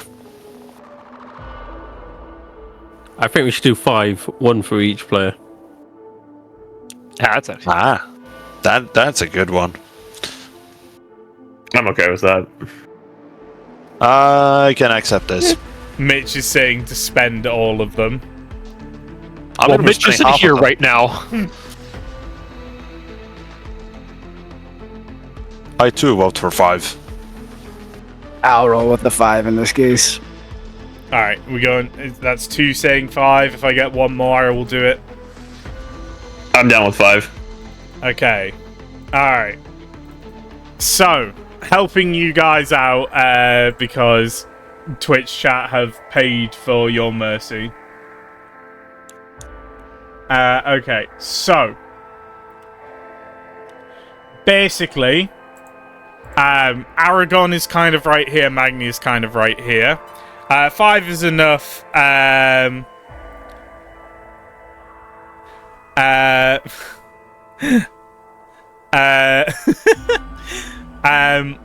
Technically, I would like to point out I only had enough Twists of Fate to send it to the U because Twitch chat paid for them as well, Aragon.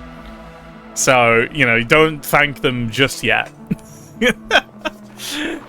Alright, if you basically hide yourselves under the debris, turn off your power armor, you will be nigh undetectable. You were getting pretty close to it yourself, but I just wanted to give you this as an option.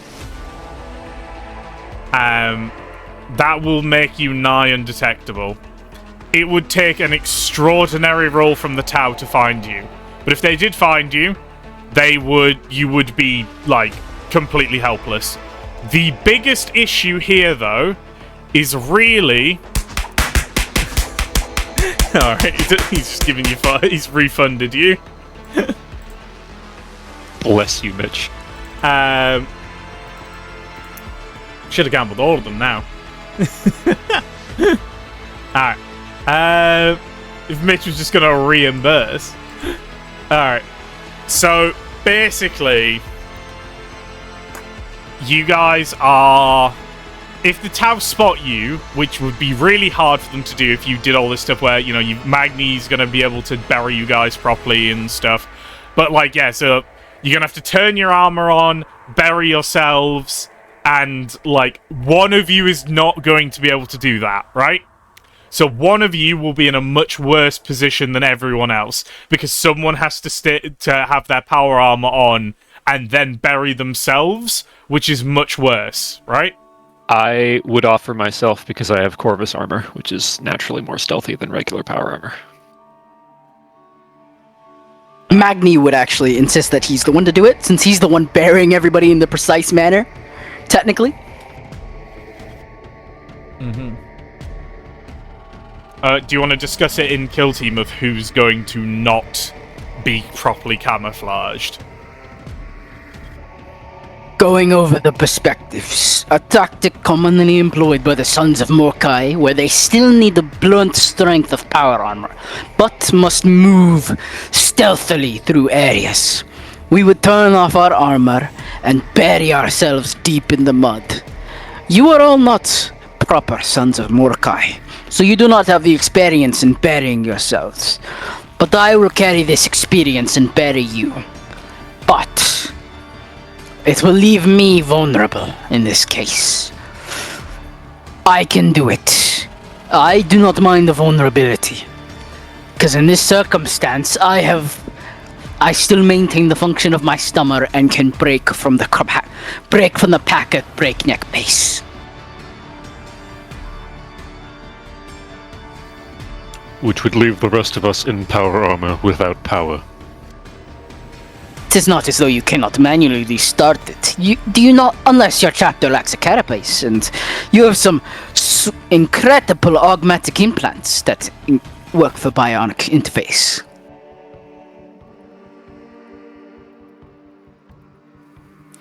I say nay. I will be the one to remain active.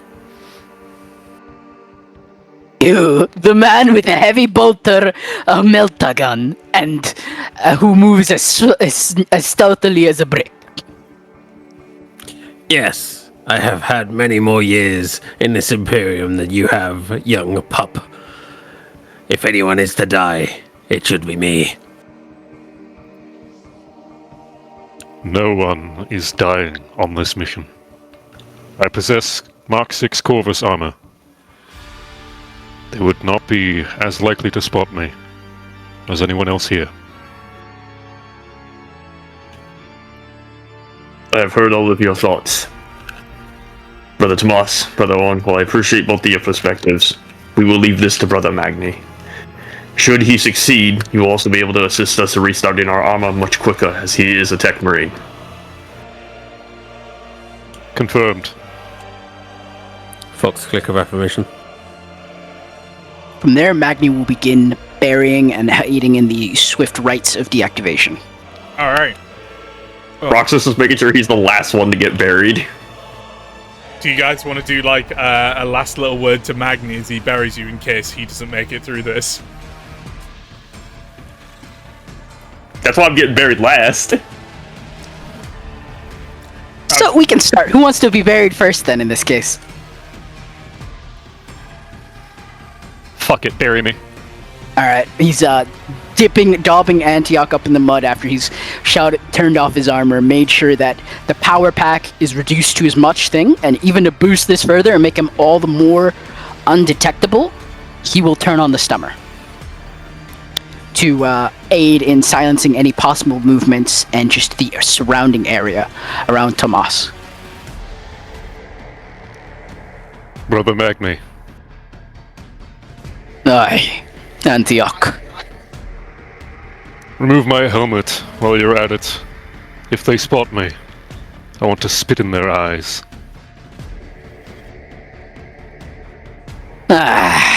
Well, I might have you buried up a bit in your face. It could make it difficult, but fine. And Magni will remove your helmet and clasp it to your belt. Be ready. Though it is a shame that this beast of the crusade cannot look them in the eyes. I am always ready. So is it Kadox or Orn who wants to get buried next?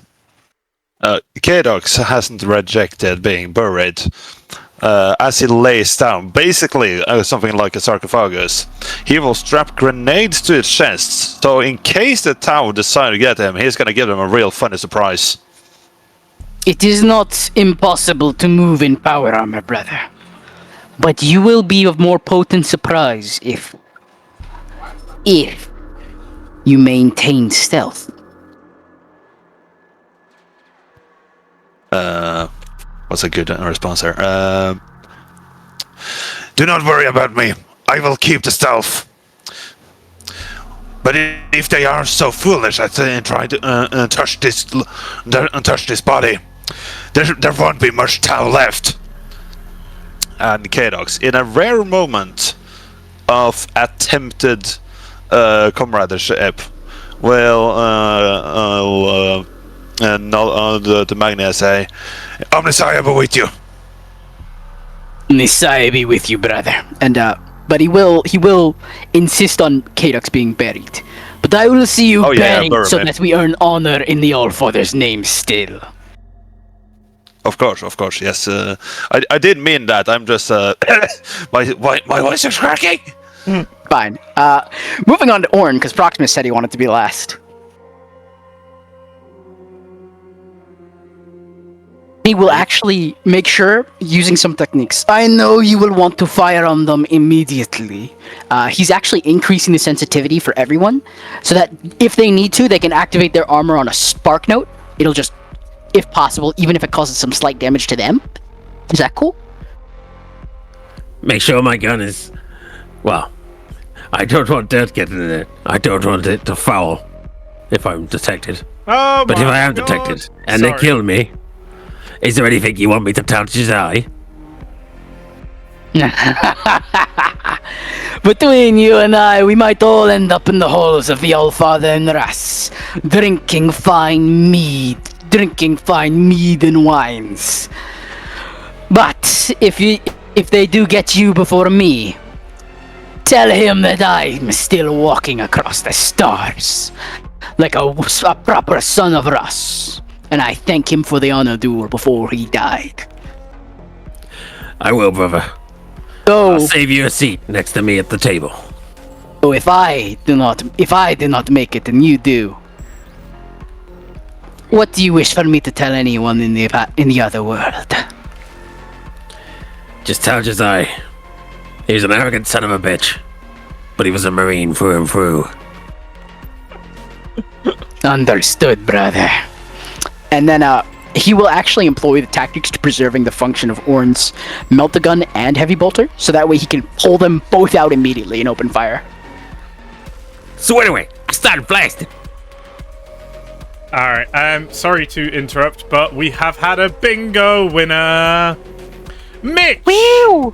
You may add or remove a twist of fate or a twist of fortune. What would you like to do? You can literally manipulate either of the twist pools by one. What would you want to do, Mitch? Because you have what?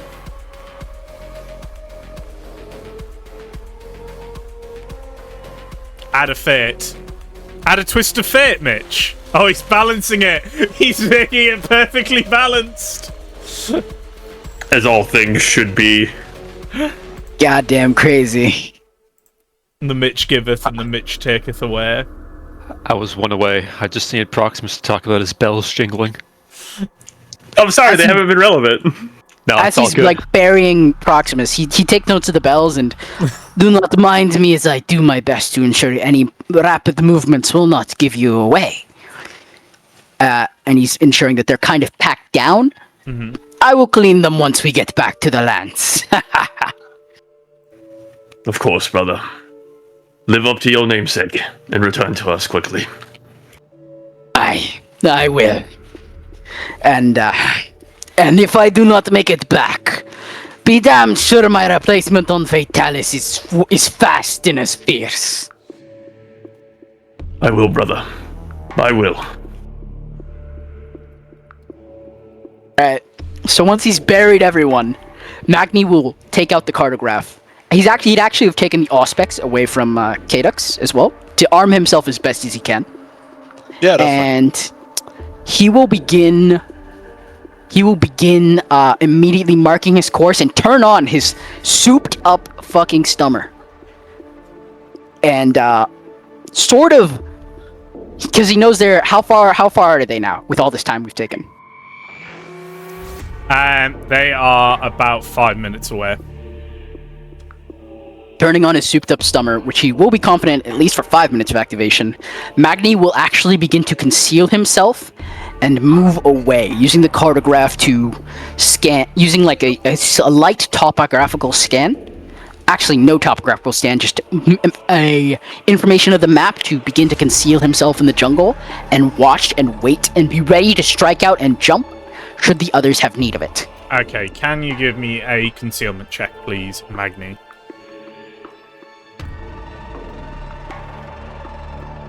Also, I think people want new game, right? People want new game of bingo? Yes. Hell yeah.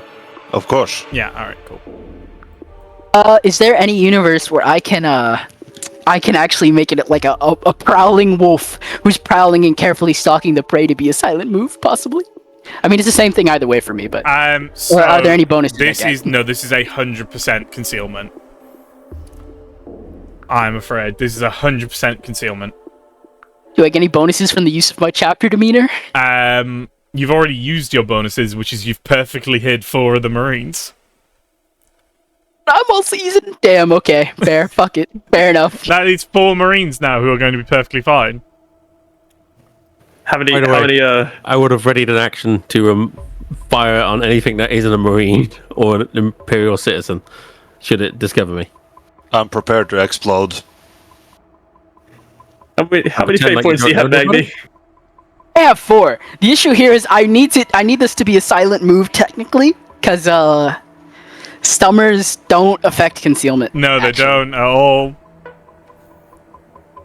I believe. Just roll a 1. I'm gonna say, you might want to spend the +10, get the +10 on it from a fate point, and just risk it, man.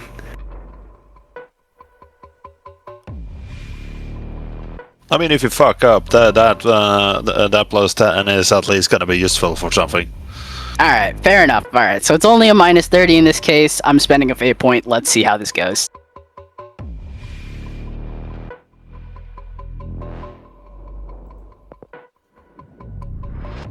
What do you want to do there, Magni?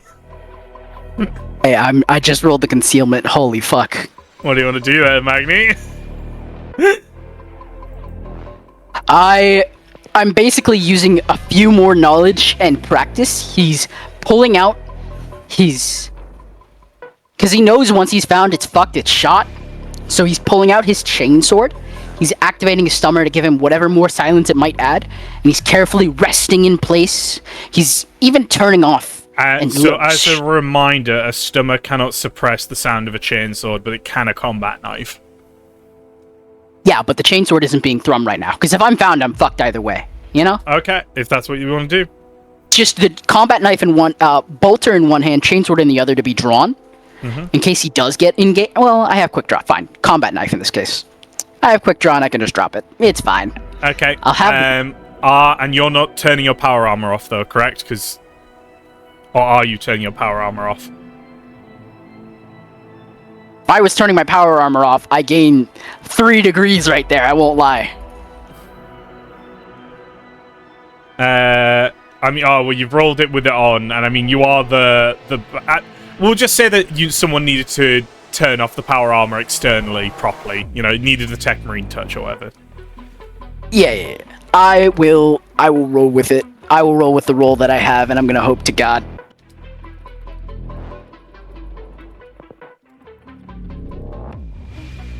Actually, is there any way that I can change my course from concealing to, like, moving away from the party and, like, finding a longer position to, like, engage hit them from long range from a bolter with my bolter? That would be silent move to get away without being noticed by the Tau. But then you would be basically, if a Tau looks in your direction, you'll be out in the middle of this ditch and you're fucked. You're not wrong, but I also would get the benefits of silent move at the +10 to it, and the benefits of the stummer. It's up to you, Magni. You know, you are in a ditch filled with detritus and stuff. Currently, you have hid yourself in a bush with your knife drawn. Would I be able to use the same roll or new roll? You'd be using the same concealment. How many degrees would that be in this case? Actually, I'm mightily curious.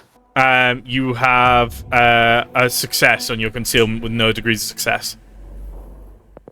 But would I roll a new silent move entirely, or would I use the same rule for the previous check? No, you would do a new silent move entirely, and that would only affect your moving silent, not your concealment.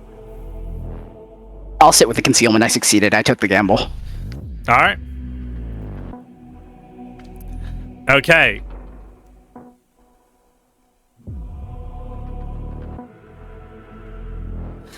Alright, so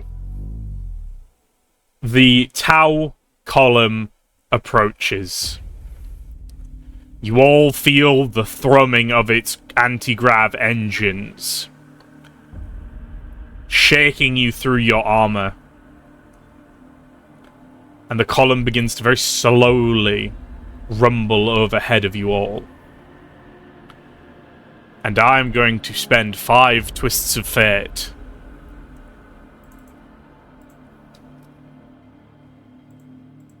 as 2 devilfishes stop immediately after getting across the Cheese.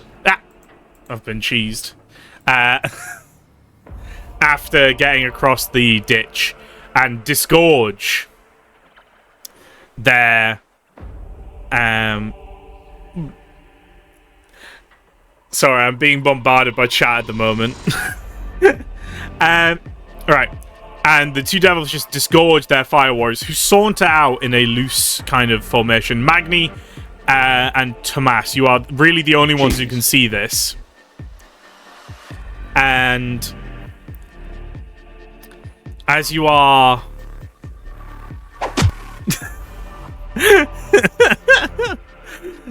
Nature just said distract her so she doesn't use the twist of fate, so they're just throwing stuff at me.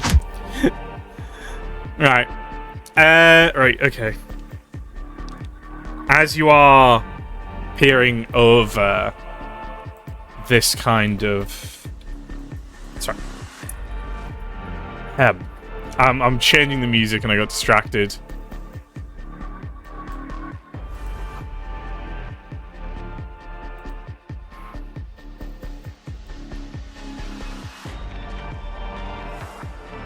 Alright. Let me just quickly...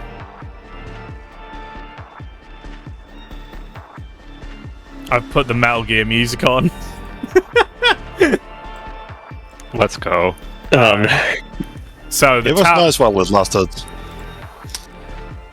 The Tau column rumbles overhead. And near immediately after the first devilfishes go over you, 2 pull up at the edge of the ditch. Fire warriors climbing out. It appears a few of the transports have stopped to let the warriors stretch their legs. Magni, you watch from inside your bush as the fire warriors begin to mill around where you buried the squad. You having moved away a little bit seems pretty fine, but the fire warriors, the fire warriors aren't that near to you. They're near where you buried the 4 where you buried your 4 brothers. They seem to be milling around, chatting in Tau. Those of you who speak Tau, they're just having general kind of light conversations, nothing tactical, talking about the Imperials, their upcoming war, and, you know. Barking out, Magni mentally would use. Could I use Xeno ciphers possibly to mark out sergeants and commanders within their ranks? Yeah, go on if you want to do that. If they say anything of note, I wouldn't mentally note it down. Yeah, they're not saying anything of note. It's all just generic Tau jibber jabber. They're chit chatting. Do they have any good gossip though? Like, is one of the fire warriors' girlfriend? One of the fire warriors wanted to shack up with this other fire warrior, but the Ethereals denied them because that apparently wasn't for like the greater good, and then paired them up with another fire warrior for the breeding program. Oh shit! Oh man. Ah, juicy. Yeah. Oof. I feel bad for him. Fucking everyone forgets that the Ethereals do fucking full-blown eugenics, man. Oh, I've never forgotten this. The Ethereals are the worst. Yeah. Just another reason to hate the Tau. That's all Magni notes this pointless talk down as he counts the commanders that he would need to kill if this goes south. And there are 2 sergeants, and that is it that you can see.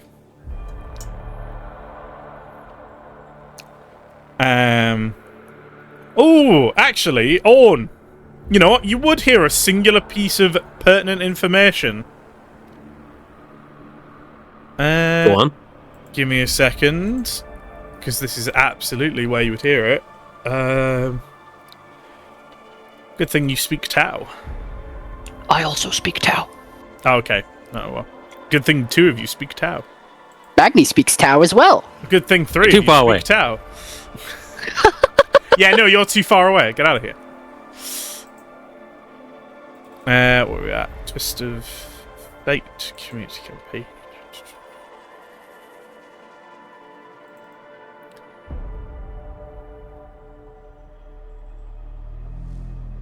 you would hear them talking about a Fireblade cadre, Ol Nanval, who is being a real hard-ass about the defense.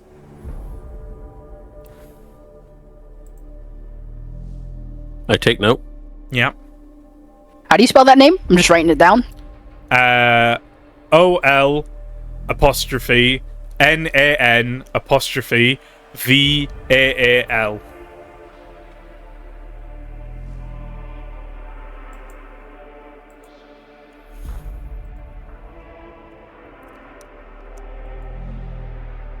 On good news, guys. That's our tertiary area completed. Let's fucking go! Yeah, it is. Now we just gotta complete the primary. Yeah. And survive. That goes without saying. Alright, so as these Tau are milling around, chatting, stretching, the column appears to be coming at a halt the other side of the ditch. But a few of the Tau, around 3 or so, slide into the ditch. They are standing inches away from you guys. Right?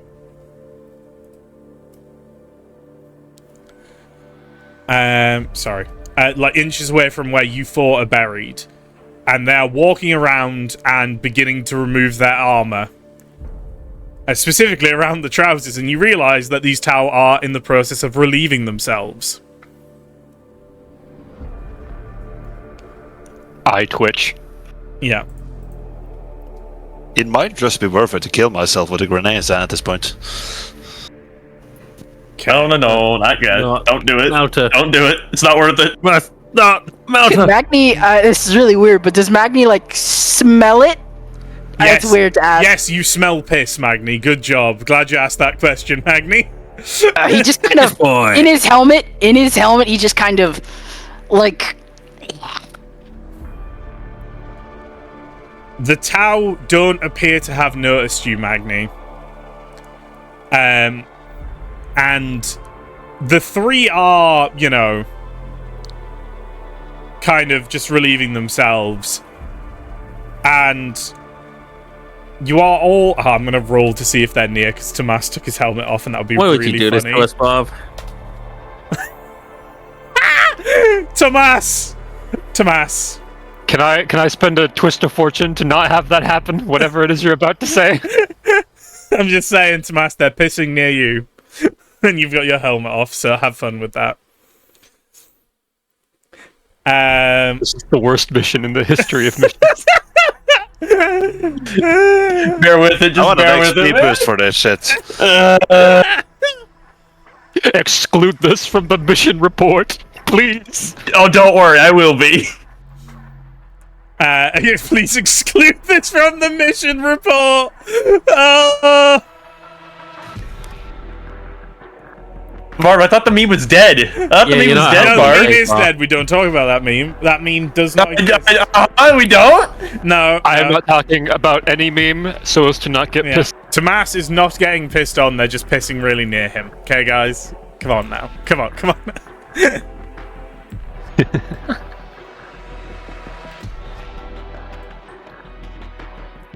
Alright.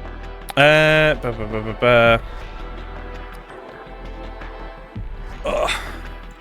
Sorry, I'm just getting everything fixed back up. Alright, we're good. Okay, so. As you guys are... Yeah, so the Tau are in the ditch and relieving themselves. And they don't appear to have noticed any of you. The column doesn't appear to have noticed any of you. It all seems to be fine, right? And as 2 of the Tau, you know, pull up their trousers and climb back up the out of the ditch.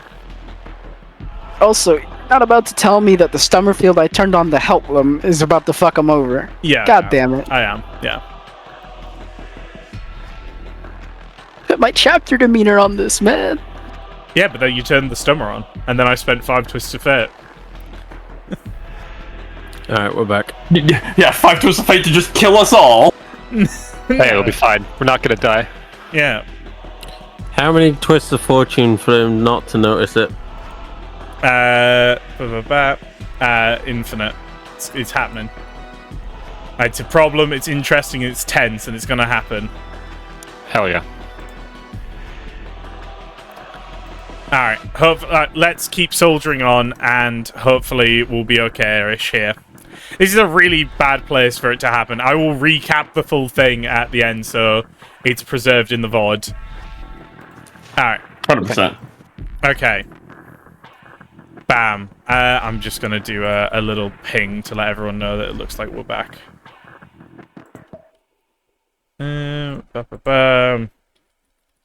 Then active stream notifications. What if we spend 10 twists of fortune to have, I don't know,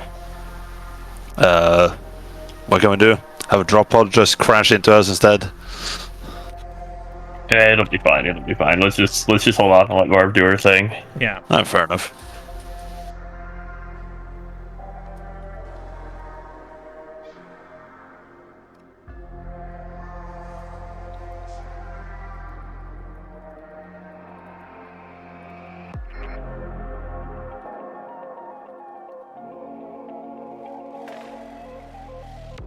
Secondary ping for the people we have lost.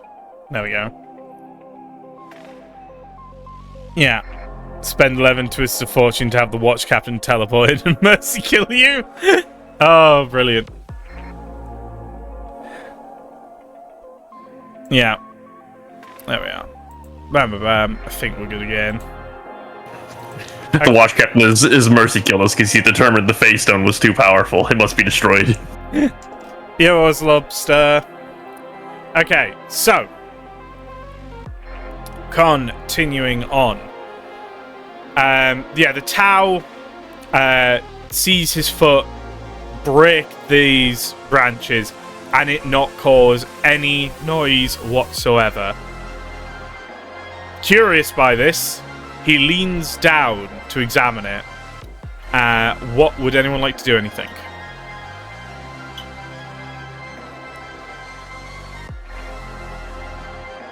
Turning on his own stummer, Magni is going to throw a frag grenade at the crack grenade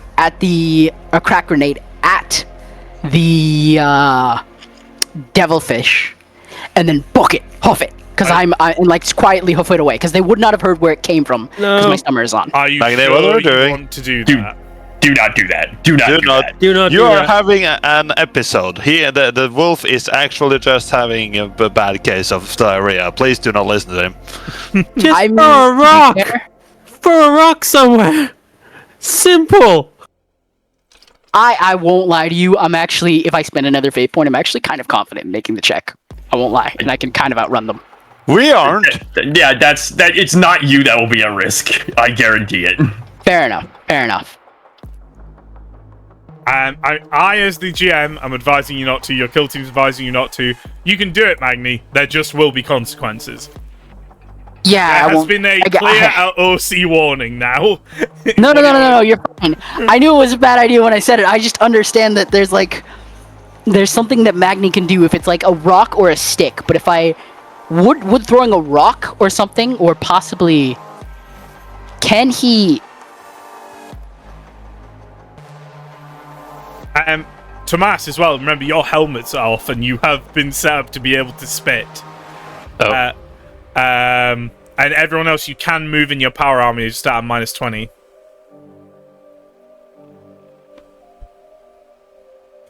Yeah. What now, kill team? Does that theoretically mean he could quietly turn the stummer off?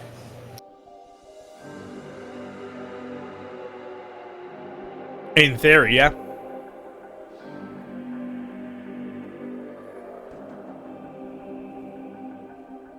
He spent like twist of fortunes and a twist of fate points and a twist of fortune to get it.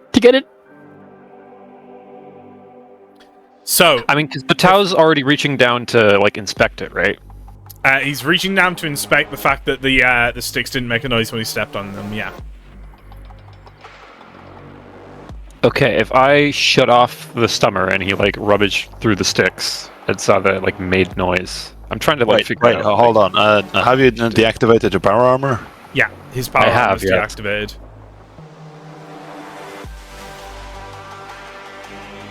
Which means to move to turn off the stummer is a strength check with a minus 40. Oh no.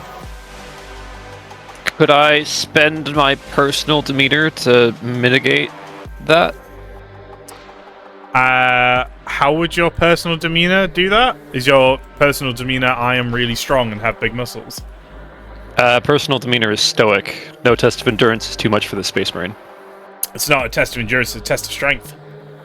Fair play. I mean, I might as well just try it then. Bag it. I'll try and do that. Do you want to chapter spend demeanor. fate points beforehand to... Spend 4 twists of fortune. Get it level. So you can spend a twist of fate... you can spend a fate point or a twist of fortune to give yourself a plus 10 to the roll. There you go. You got yeah. another one. Might as well. Okay, well, I'm not going to add the one Ferris just added because, you know... That's perfectly fine. Right. So it'll be a minus 30 total? Yeah. Okay. Not great odds, but let's find out. Oh, shit. Take the twist. Take the twist. Would you like a Take twist it. of fate? Take it. I will take your twist of fate. Okay.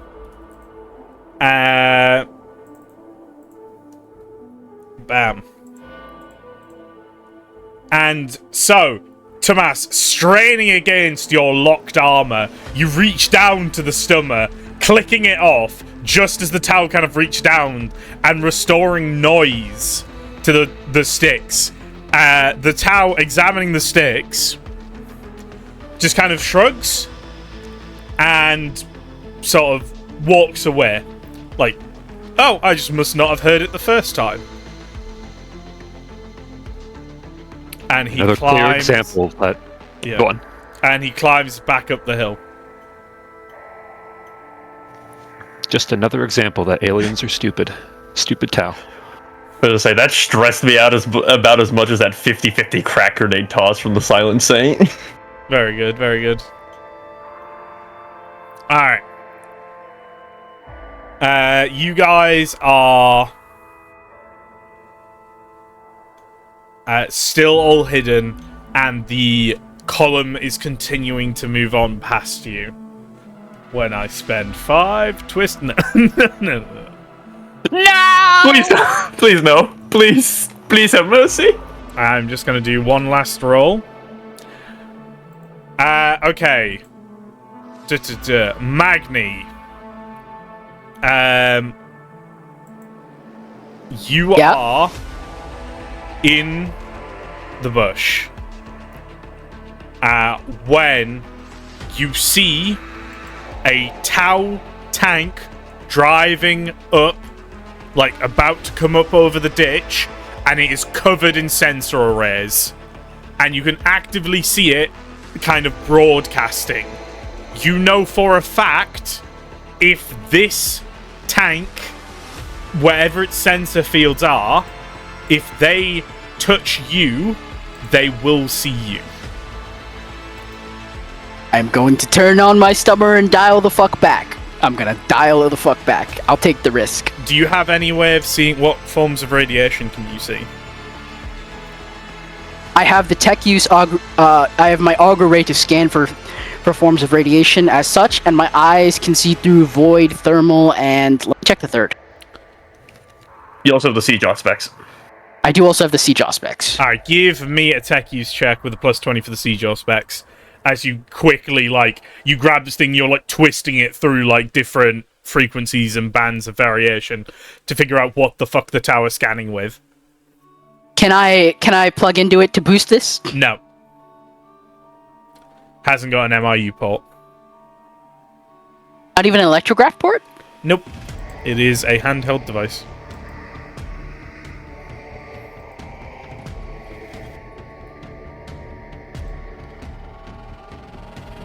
Alright.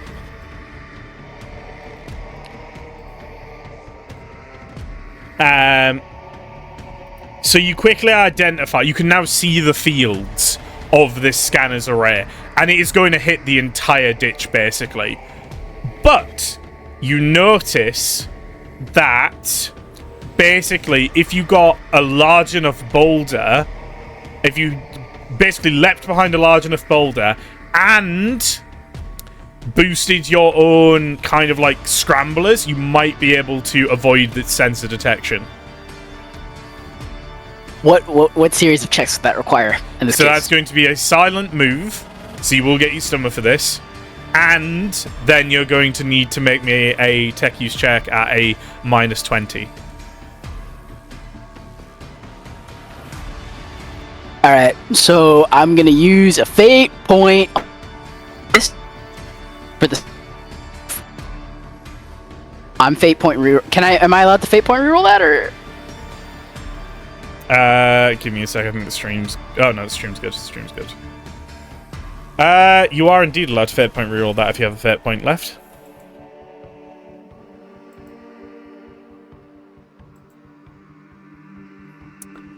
Okay. Fortune reroll that, I assume. Yeah, No, I can't. once you've rerolled, that's it. You can't reroll a reroll. Goodbye, Magni. You can hit me with a tech use check still. Any modifiers? -20. This is just raw tech use? Fair enough. Yeah.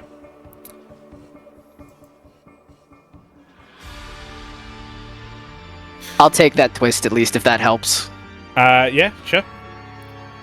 Okay, so you've stopped the sensors, but you've made actual noise when you've gone for them, which means I did say I turned my stummer on.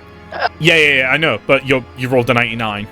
You leapt at the boulder and hit the boulder and cracked the boulder, and that's caused a huge noise. Because you have, like, sprung out of this bush, leaping over to this boulder to avoid the scanners. Your shoulder pad has hit the boulder, causing a loud, thunderous crack that not even the stomach could silence. It silenced your leap, it silenced you through the air, it silenced you hitting the floor, but not you fragmenting stone with your sheer weight.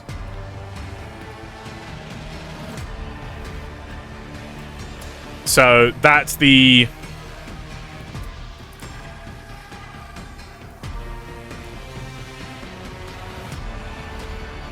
How far is this tank from me right now?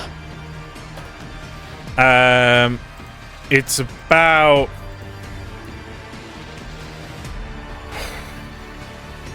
It's about, like, maybe 3-4 meters. You don't know that they've heard that crack, by the way.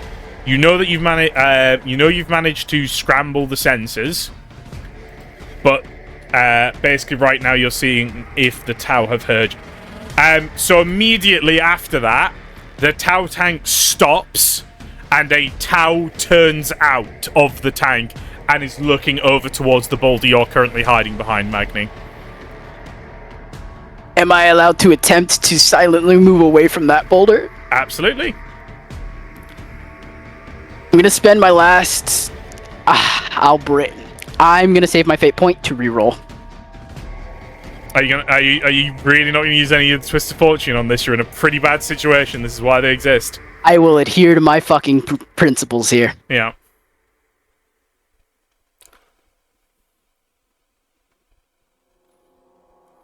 Okay. Explain to me. So you are moving silently. The Tau is looking directly at the boulder. You are surrounded by detritus around you. How do you get out of that situation? Like, what do you do? Hold on. You need to take me through this. Yeah, you're moving quietly, but he is looking directly at this boulder.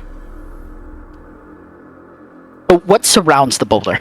There is branches, trees, rubble, rocks, stones. Would you say that there is enough like branches, trees, rubbles, or rocks to create deep, like shadows? Not darkening shadows, but dark enough shadows that brighter colors are difficult to spot in that regard. No, not really. There's not really enough shadow here.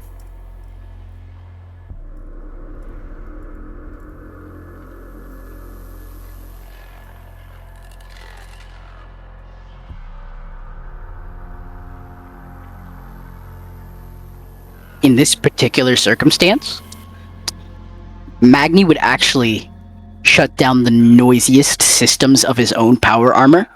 Mm-hmm. So he would lose his servo strength in this regard, the strength of his servos in this regard. He would... It's kind of an all or nothing on this. Either you turn off your power pack or,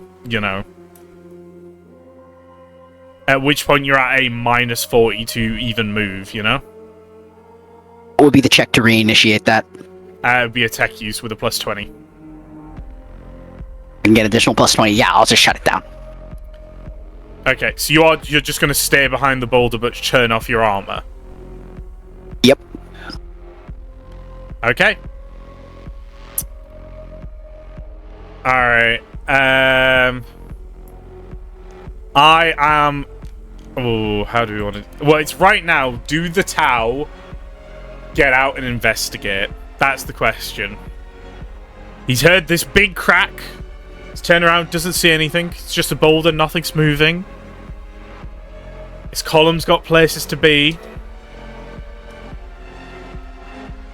He turns back into the tank and drives off.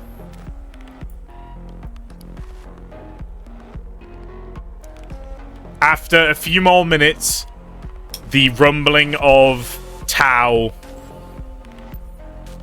vehicles grows quieter, and no more Tau vehicles are crossing the ditch. Which means you guys have now a clear and unobstructed path towards the hill. Alright. So, you spend maybe another 30 minutes walking, and you arrive at you climb up this hill. Again, it's quite rocky, but you now have a clear vantage point over the Tau walls. You haven't got like an amazing vantage, anything close to the walls is still pretty unfortunate. It's still pretty hard to see. But there's enough cover here for you guys to be fairly concealed.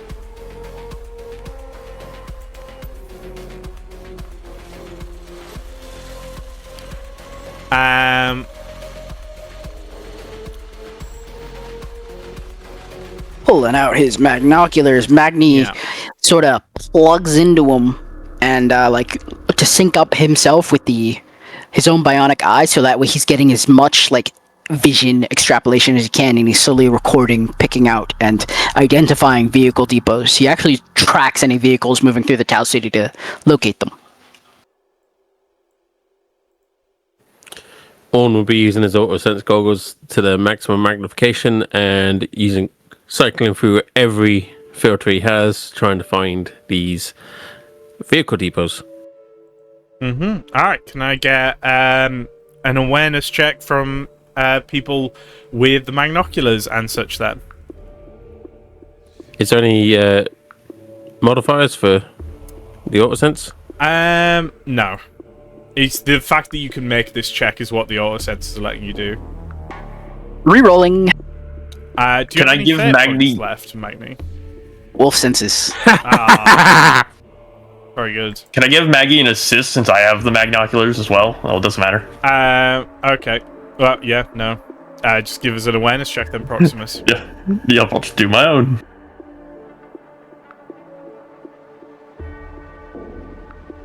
Oh. Not very good. He tried. No. Still a collective 12 degrees. Yeah, no. Yeah, I'll give it to you. That is all 3 of the vehicle depots spotted. You have completed your primary objective. Add 1 to the cohesion. Yes. However, you still have to identify key Tau defensive points, which is your other part of your primary. So I'm now going to need a tactics check, now that you're surveying the area, from one of you. Which What tactics tactics? would you bet? Want I would want defensive for this. Or, again, Forbidden Law Tau. I'm willing. I have defensive tactics. Yeah, I'm that's willing fine. to assist with it. Anybody else have defensive tactics? Could you possibly use assault doctrine, basically to identify the worst places to attack? No, because you're looking for the places the Tau have best defended. I know that Right, is fair. the worst places to attack, but we're looking at it from that perspective. That fair enough. Fair enough. Can we make it assault tactics in the sense of trying to view it from their eyes on where they would want to strike out from, in their kind of method of counterattack that they favor? That's the vehicle depots bit. Okay, just making sure. Was Yeah, trying. This is purely Would, the defensive bits. Would, in a way to possibly add rigor to the check, could there be a competing check between the 2 squads with Magnocular, between the 2 where Magni's like identifying and examining where he would assault or lead a guard assault in this circumstance? If you And they're like, if you do multiple defensive tactics, I will average out the twists, the degrees of success and failure, and give you information dependent upon that. Would a 'Cause recon and stealth not be ideal here? This is specifically What we're defensive having tactics. recon in the I'm name. telling you, this is defensive tactics. yeah, fair enough. Then I all can't good. help you. It's all good. I'm gonna spend one of my regular fate points to give myself a +10 to this. All right. Oh.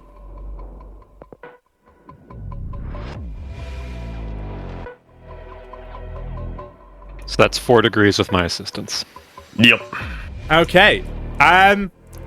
Proximus, as you are surveying the Tau defenses in air quotation marks, for actual key defensive points, they don't have any.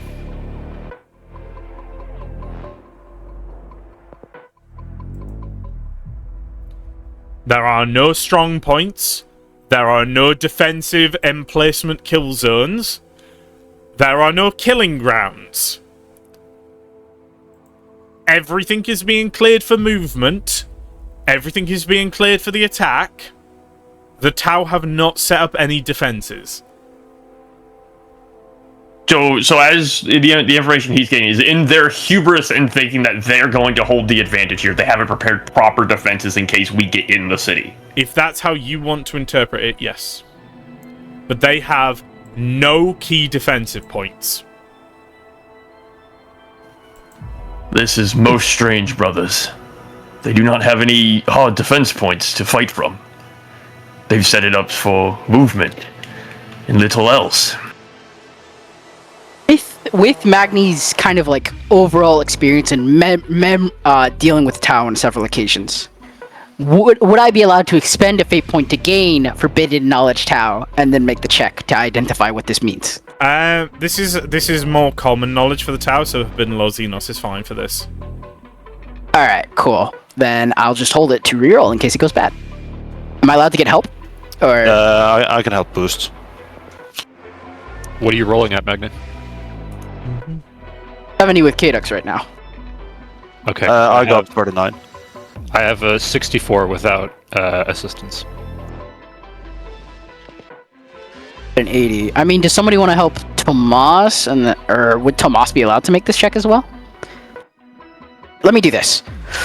Yeah, go for it. Hold me in the fair tactical advance, possibly. As Magni's like holding the magnoculars and analyzing it, but the Tau do not value, mayhaps, of defenses, but maybe instead value lanes of traffic and prospects of easy movement for ambushes and ideal firing locations. Perhaps instead we identify high ground points where hammerheads or railgun cannons can open fire. Easy ambush spots where they might perform their patient hunter tactics with ease, and the advantage to unleash their swift strikes. Would that prompt Tomas to make the check? Yeah, that's fine. Yeah, sure. I'm asking this now. Is anyone helping Tomas? What's the role, sorry? Forbidden Lord Xenos, I believe. I will help him if it Wasn't a Forbidden common lore, Xenos. Xenos. No, it's Forbidden Law Xenos, because Ah. I mean, everyone should have that. You get that for being Deathwatch. Yeah. No thing. I just want to sort out. Proximus, you're the only person who hasn't declared you're helping someone. Who do you want to help in this case? Well, I'm not sure I can help because I was doing the defensive tactic. If I can help, I'll help Magni. Is he allowed to? Yeah, sure. Off to the races.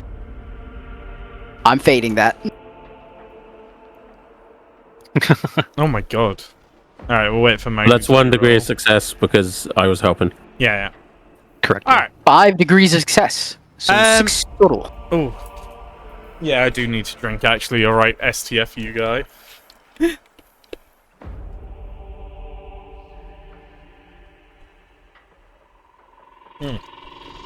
Alright, so.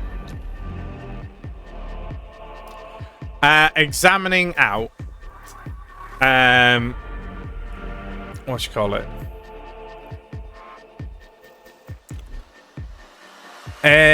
Yeah, so examining the tower, putting together all your collective knowledge, you would effectively know that part of the core Tau philosophy of their military tactics is holding ground is a failure of warfare. It's a failure of tactics, and it's a failure of strategy.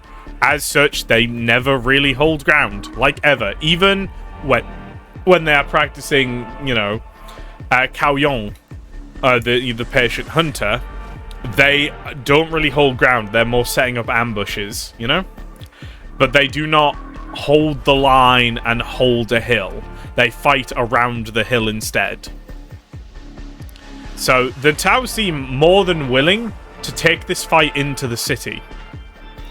And the city, by the way, is this sprawling hexagonal complex of plateaus and domes and circular cylindrical towers.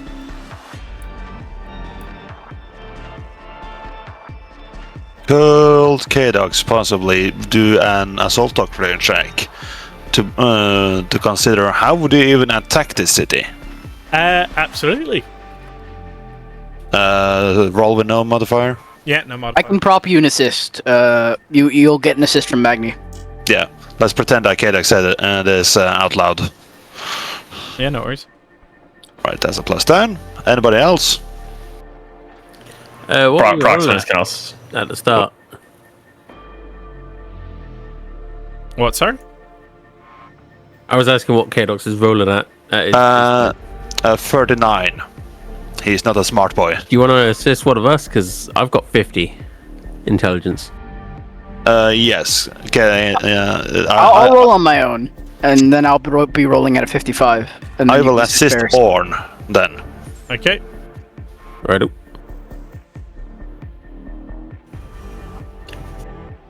Welcome back, Joey. Unfortunately, you missed a really cool bit, which will be on in the VOD, so don't worry.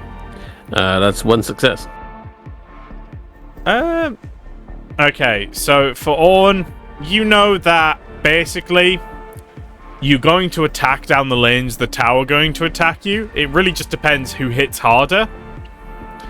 Honestly, the best way to kind of attack these Tau, it seems, is to kind of like knock down the walls, then hold the ground. You know what I mean? Open the lines of fire then, and make sure that they have to come to you. Yeah. Yeah. Right, even though- If they're going to anyway, Would striking at the vehicle depots actually be beneficial in this case? indeed it would, because it would stunt their counterattack, letting the Imperials gain more time. So when you head back, you absolutely would be able to recommend a preemptive strike on the vehicle depots, as it is more than possible for a kill team to make it there. Yeah, wholeheartedly. Then that Magni will note that down, and I guess we failed the second primary, or No, you succeed. You have identified all of the tower's key defensive points. None. They have Yeah, none. we mark it down. Yeah.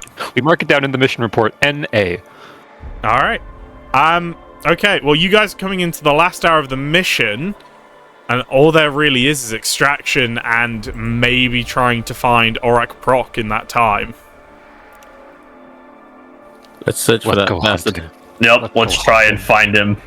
Okay. All right. So you've got an hour to find him and beat him. Otherwise, he slips away. And I am just going to quickly nip. Let's go. I'm going to quickly nip to the bathroom first because I need to pee. She's gonna spend an hour in the bathroom. Don't. No one make no jokes about me need to pee. Swear to God. Everybody does. All good. There's no memes about it. Anyway.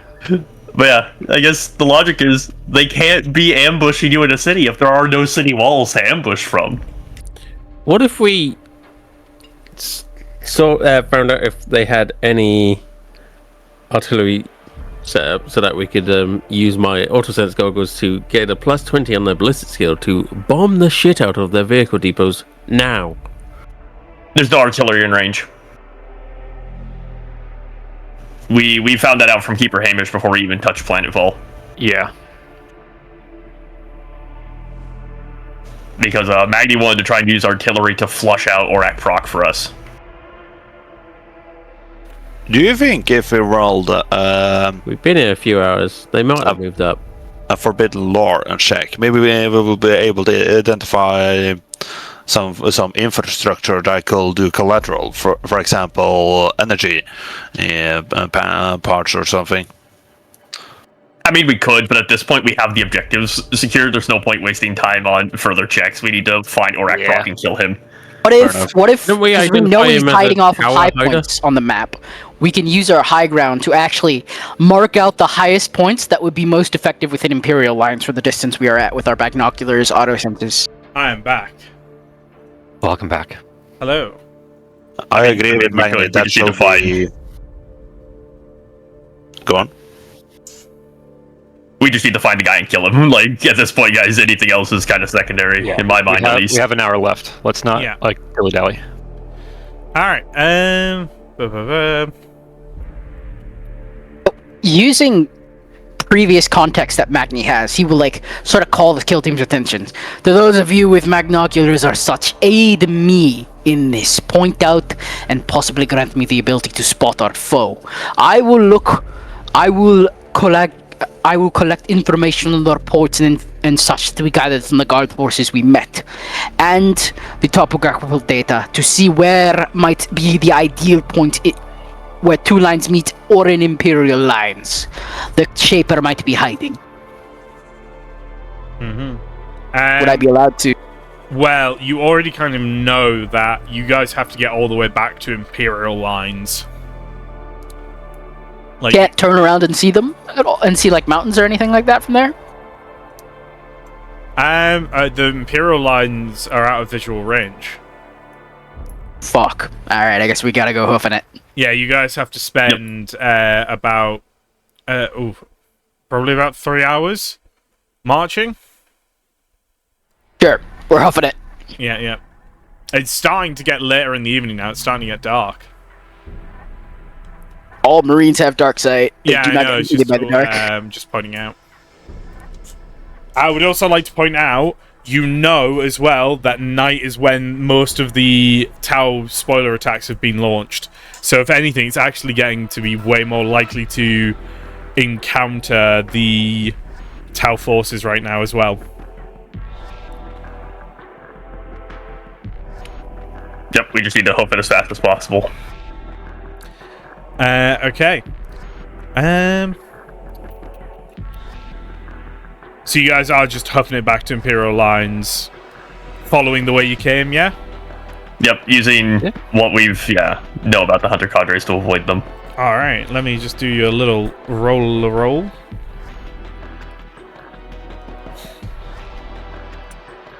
All right, that's fine. Okay. Yeah, so you guys actually don't see any more hunter cadres. They appear to have moved off from your area. They've kind of gone elsewhere. And you are just... You cruise through back, to be honest. Yeah, nothing particularly seems to get in your way. It has been 3 hours, though, and it has been about 7 hours, roughly, 7 to 8 hours, since you had the last known position of this trail shaper. So you are really behind. Because he already had a bit of a lead on you there to begin with. True. It's not possible for on our trek back to try and use the trek back to get closer to where originally we thought he was, correct? You would have to deviate off of your previous path then, and then that would expose you to encountering a hunter cadre. Fair enough. Completely disregarding it, once we are certainly beyond the range of hunter cadres, or even as we're moving through, Magni is denoting trails and traces of Kroot. He is smelling and scenting. He is activating his auger array to possibly aid him in detecting it, and then using it to go further. And then he will even enlist Orn for help, and he will enlist Proximus for help in this circumstance. Basically, I'm trying to get a plus 20 to my awareness and just scan and sense and smell with all of this. Alright. Yeah? Yeah. So, basically, you wouldn't catch any scent of Kroot till you really got back to that town you were at before. That's where the scent of Kroot actually is heavy again. Having actually encountered Shapers before, could he identify the marks of one? Is their scent markedly extremely different? No, they just smell like Kroot. They're just a Kroot. Fair enough. But yeah, so you're back at the town you were previously at. Still a smouldering wreck. The guardsmen appear to have moved off of this position. But yeah, there's a lot of dead Kroot around the place. Dead Tau still. They've just their bodies have just been left out to rot. It is now night. What would you like to do? Could we tune in to Imperial frequencies to see if we hear anything about them encountering Kroot? They are basically... all the chatter is coordinating the assault that's going to happen at first light tomorrow. Understood. What Magni will do is he will try to identify a Kroot commander, or at least sergeant, or whatever their equivalent would be, from the forces that they've killed. And try so he can eat the brain. Okay, it'd be too rotted. It is too rotted for you now. Brains rot that quickly? It needs to be fresh for the homophage, I'm pretty sure.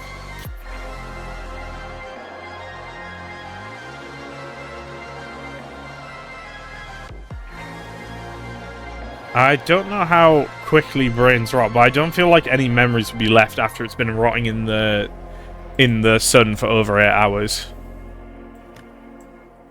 Could we head to where we last thought he was and try and pick up his trail from there?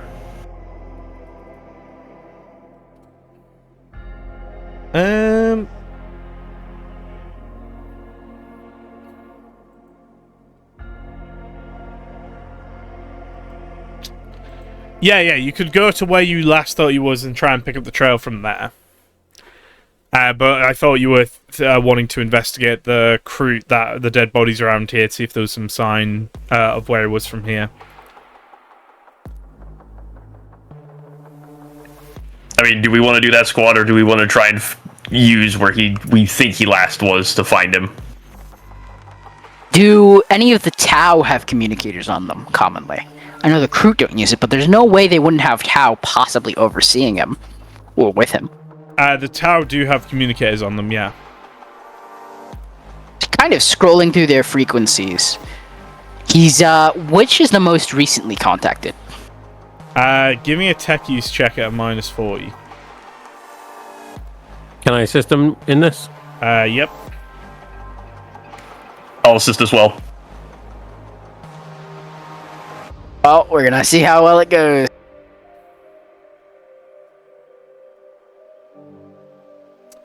The Tau technology is too profane and heretical for you to understand. You can't access the contacts list, basically. Magni will just clip it to his belt for information. Mm-hmm.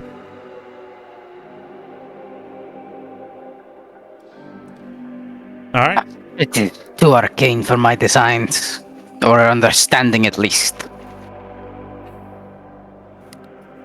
Let us move to where we last thought he was. We might be able to pick up his trail from there. Could I roll tracking really quickly as we depart to see if there's been any more recent foot traffic of the group variety? Absolutely. Yep. I will do so. Can I assist him? Yeah, sure. Enjoy your +10. Oh, thank you. Hell yeah. There are indeed fresh tracks. Fresh Kroot tracks. Squad lead. Moment. And then Tomas will just gesture to the tracks. He'll take a look at him.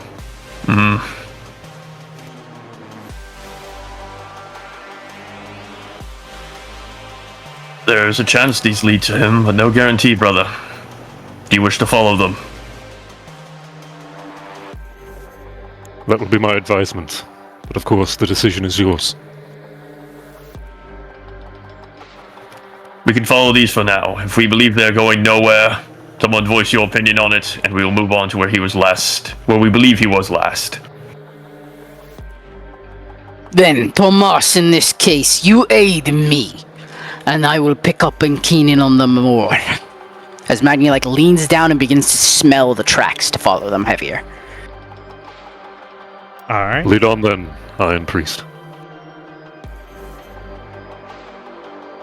So you all begin following the tracks. They snake up north of the village. So originally you left this town heading east, and now you're leaving it heading north towards where one of the companies was on top of a hill fighting those that band of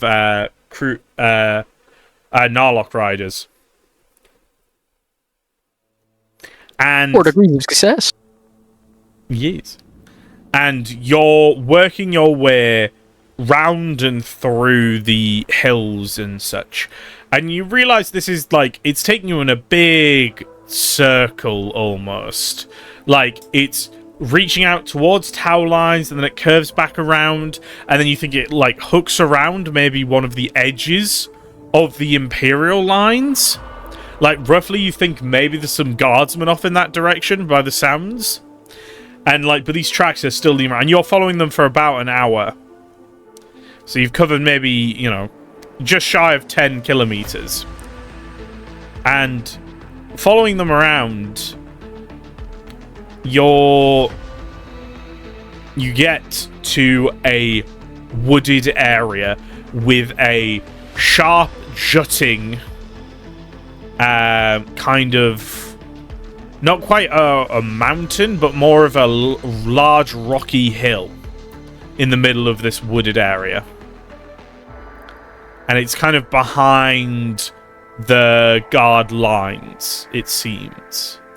If you contact local Imperial forces and kind of get an idea of the disposition, it seems like this area, this wooded area of this rocky hill, that is meant to be clear of enemy forces, by the way, on Imperial maps, is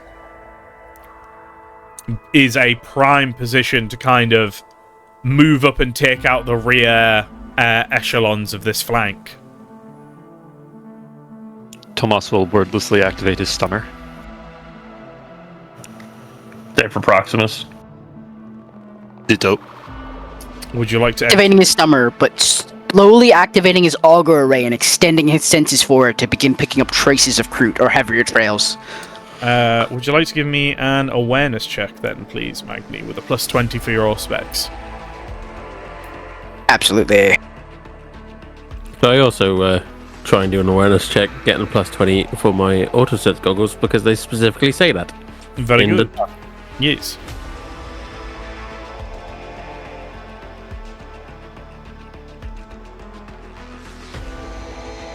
How? 8 degrees total. Um.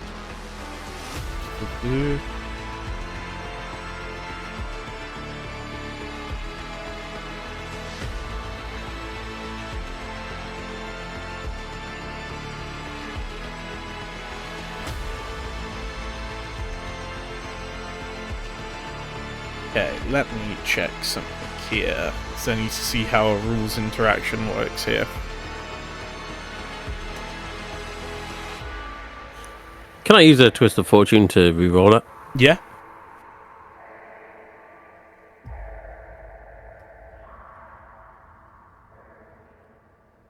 How? God damn.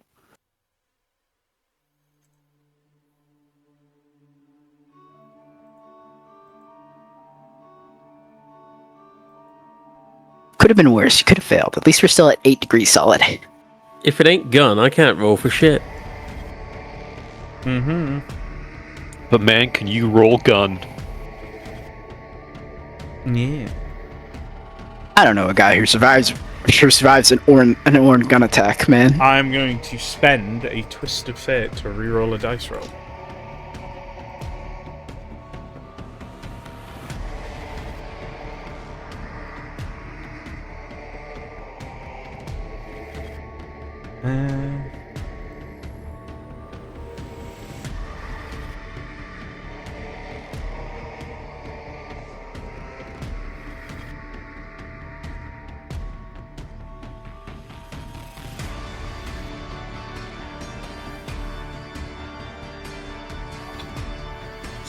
Too perceptive, Magni. Too perceptive.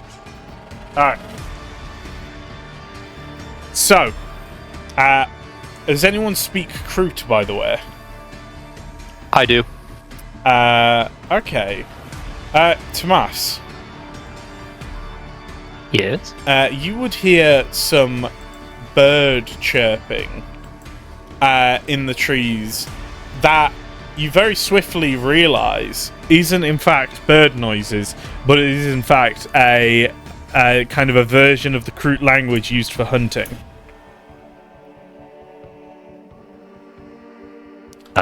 Over Squad Vox, Tomas will just say, above us. They're in the trees.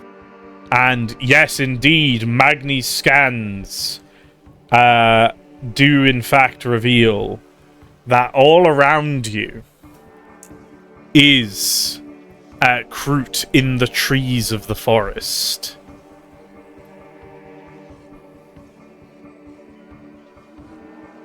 Have they noticed us? They're stalking you right now. Fortunate Son starts playing. They know we are here, and he's sort of pinging them out carefully and quietly over the HUD. Let us see if we can play a game. And with his thumb on, he kind of just tries to move out of their perception, but keeps them in his perception. Basically, no matter where you guys go, there are Kroot all over the shop here.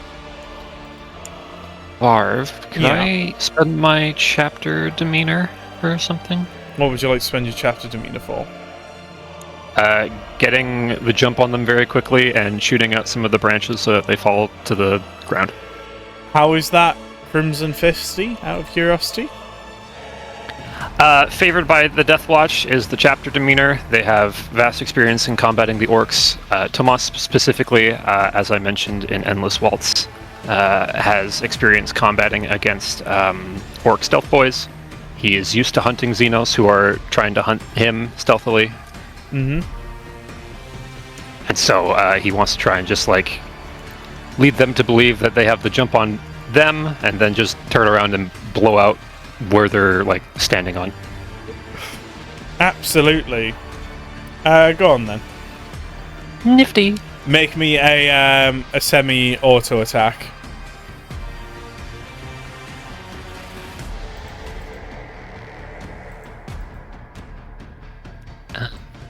I'd be allowed to attempt to like perform I that. will So re-roll with a fate point. Absolutely. I hit once. Yeah, you literally just whip up with your bolt gun, open fire, and can you roll me damage, please? Just so I can see if I Will do. ever need to ask you to roll for damage against recruit again, which I think is probably going to be correct. Yeah. 22. Yeah, I don't think we're ever going to need to see you roll damage against recruit again. Cool. Unless you roll like 2 1s, you're basically going to be fine. Oh, you're only rolling 1d10, aren't you? Minimum is that. Oh, okay, you can technically fail this. Okay. Okay, that's fine. No, he can't. Don't forget the +1 damage because you are a recruit hunter. That's true. I do have crew breakers. No, Crew he break. can still fail this because of Crude Soak then. But, yeah, just... You need to roll, like, a 1, I think, to fail. Done deal. Like a 1 or a 2, and you've got Tearing as well, so it's not too bad. Ratio.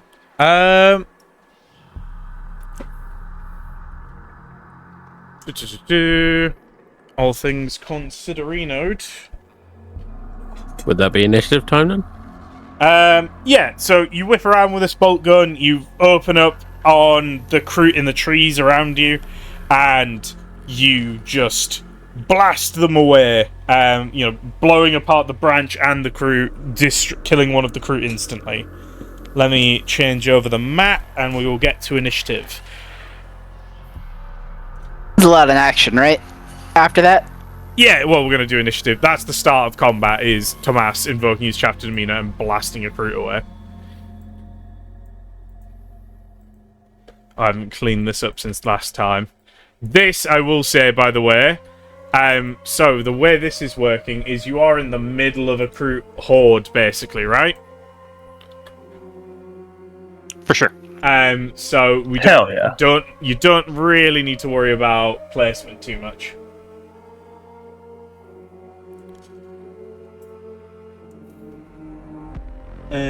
So if you just slap your tokens down and we'll put them on the turn order, and oh, poor small boy, Tiny boy, tiny boy.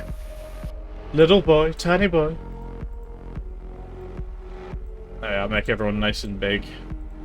I'm gonna use a fate point to increase my initiative. Absolutely. I will also point out for everyone, we have 11 twists of fortune, just so people are aware. Can we use those for initiative? Yeah, they can be used as fate points. Well, too late for me, I guess. Rip. I'll spend a twist of fortune for max initiative. Why not? Why not? As a treat. I will also do that. You guys are like, you just literally, you could extract at any time as well. You're like totally sorted right now. Yeah. You know what's Listen, the funniest thing, we Var? want- I want. What's the funniest thing? I've used the Face Stone 4 times now. Once when I got it, once on Endless Vault, and twice here. Only here, on another one of your missions, is it refreshed.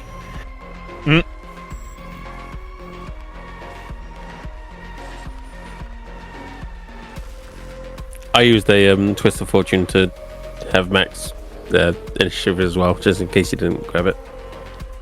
The kill team has engaged into combat with some crew invis after making their way back to Imperial lines. They're now trying to find the Trail Shaper, and they found a forested area behind Imperial lines that seems to have the Kroot. It's turned into Space Vietnam. Has indeed. Also, I accidentally did not click on my token when I rolled initiative. Oh dear. Oh, that's fine. You can just edit it yourself. Yeah, if Can you I? hover over Yeah, your just token click and the on it number. you're all good.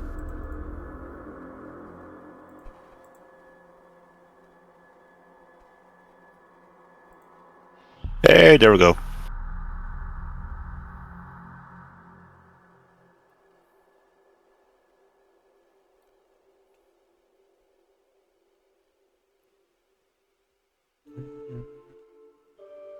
Yeah, they do. Alright, cool.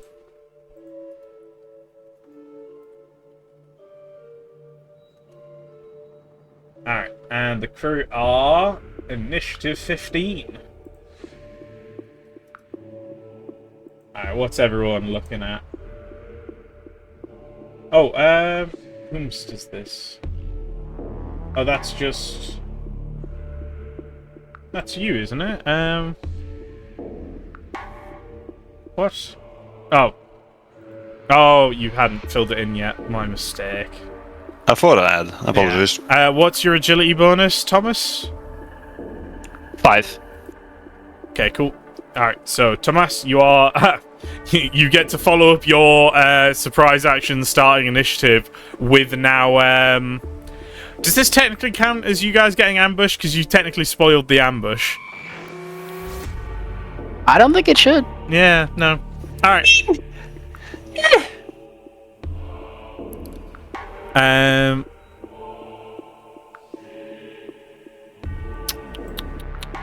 Oh, We're not trapped in this forest with them. They're trapped in this forest with us. Yeah.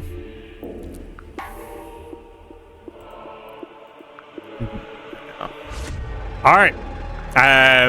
You'll go, Thomas. The crew all around you in the trees, whistling and shrieking, and the fight is on. And the horde is coming, leaping in amongst the trees as if they were not even there.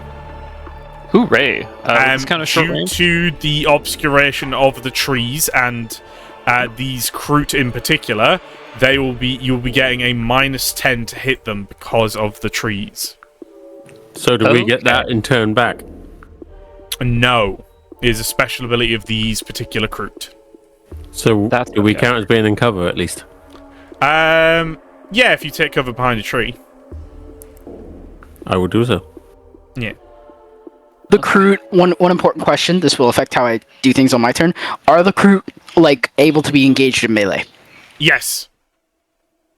Bet, that's all I care for. Basically, you are in a massive Kroot horde, is all around you in the trees, and like they are leaping down at you from the trees with weapons and stuff. They're basically doing a bunch of hit and runs and kung fu flipping off the trees and back up onto the trees. So if you want to engage some in melee, you absolutely can, but basically just describe it as these are Kroot rushing down to take a swing at you, and then you knock them down. You cut them down before they can even land a blow on you, basically. For sure. Is this kind of short range? Just very quickly. Mm-hmm. Perfect. That's 2 hits. Yeah, everything will count at short range unless, like, narratively speaking, the crew are, like, surrounding one of you, which could happen or something, you know? Alright, yeah. So that is Gotcha. 2 hits total. Yeah. 3, because it's explosive, because this is a horde, right? Oh, yes, absolutely correct. Yes. Oh, true. Yeah. There we go. And that is... and then, sorry, I forgot the one for your special, because you blew one away earlier. Yeah, there you go. Alright, that is 4 Kroot dead from you, Thomas, with your 2 semi-auto bursts. Nifty. At which point, the Kroot get to act.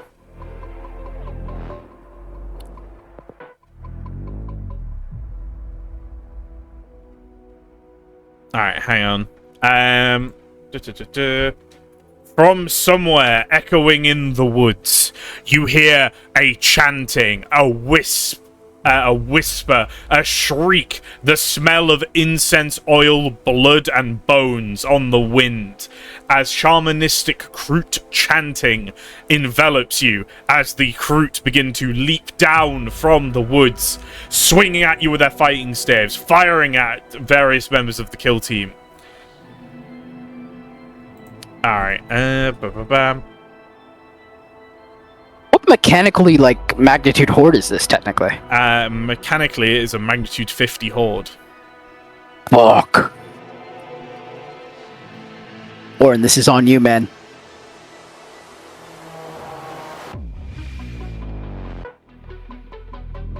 I'm just double checking the amount of shots they get to make.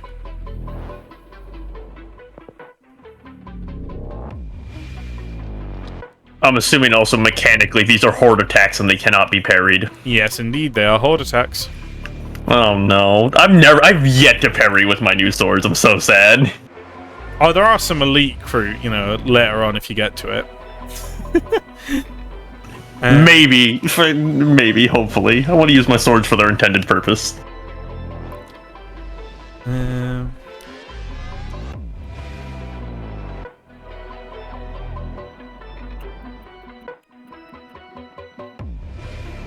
Yeah, sorry, give me a sec. Just doing... I've completely forgotten how many attacks a bloody horde gets based on magnitude with ranged weapons.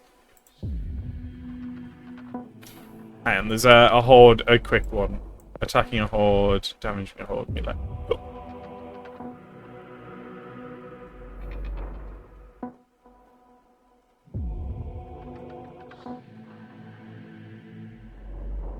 Equal to the first digit of its magnitude for ranged attacks.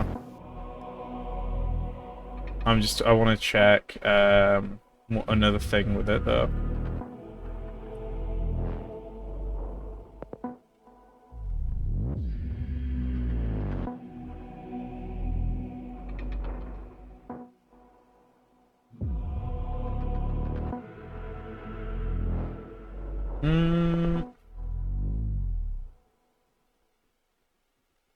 Okay, cool. Bam.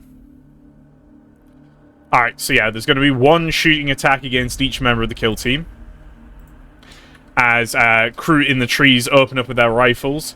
First off, targeting K-Docs and hitting. You can't dodge this, unfortunately, K-Docs, because it is a horde attack. Not That is totally fair.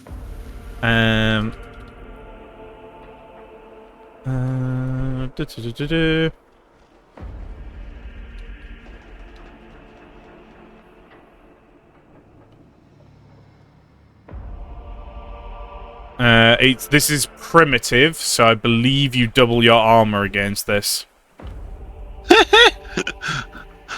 Where did it hit?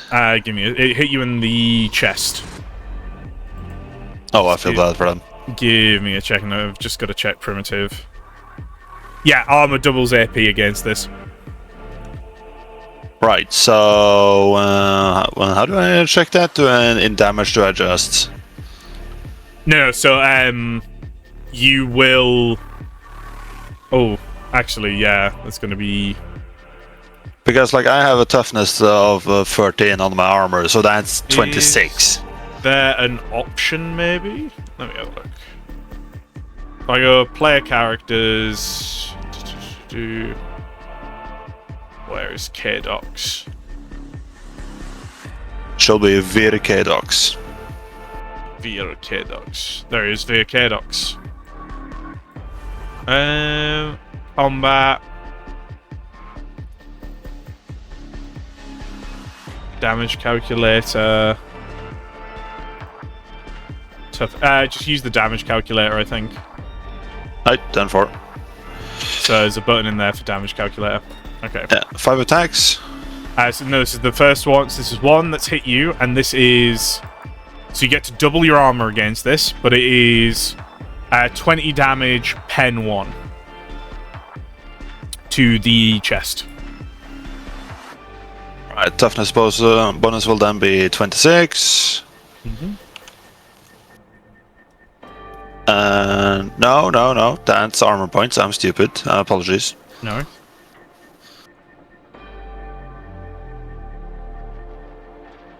Right, toughness bonus. That is 8. I think basically your armor alone will probably soak this since it hit you in the chest. So if what's your chest armor? That's usually a 10 in most marks. What mark? Yeah. Mark 7, but with the flushes weak 3, so it's up to 13. So you have 26 AP. Yeah. Again, That is not correct. You have not taken any damage. Ah, that's funny. Yeah. Oh, there we go. Now it's correct. I just replicated the roll. Ah, yes, I probably misclicked somewhere. Yeah, I think so. Looks near identical, like. Oh, did you put a minus in front of the 1? Yes, from instinct. Yeah, that's what's done it. Don't put minuses in front of the pen. Fair enough. Yeah, that breaks the thing. Alright, Tomas, they have missed you. Proximus, they have failed to hit you with rifle shots. Orn, they have failed to hit you with rifle shots. However, our last boy, Magni Swift Strike, you have been shot by the Kroot. We'll see if they do anything to you here. 25, pen 5 to the right leg, primitive, so... sorry. 25, pen 1 to the right leg, and it is primitive, so you get to double your armor.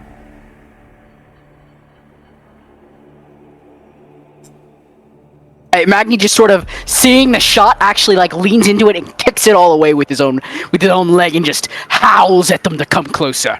Come and see your doom! As he pulls his chainsword out and revs. Yeah. The crew, realizing that they might need to load better ammunition, are probably going to reload their rifles real quick with the non-primitive rounds that they carry. And I just fired the primitive rounds at you because I'm an idiot. Wait a second. We have guns. Fuck. Oh, fuck. We loaded the scatter shot, guys. You want to use a twist of fate? Yeah, I tell you what, yes.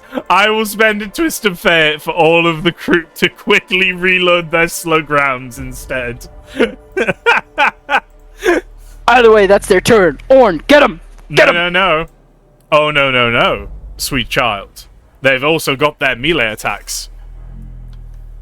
Because they have a Kroot leap! So, one of you is going to get... And I'm gonna arrange you in a line so that we can start hitting people with stuff. Is everyone happy with that order? You know? Yeah? Yeah? Works for me. Alright, cool. How dare you? Orn. Whipping out of the dark, you can attempt to dodge this, but whipping out of the darkness from the trees is a large and hefty looking electrified bolus. It's coming for your legs. You can attempt to dodge this. What would you like to do?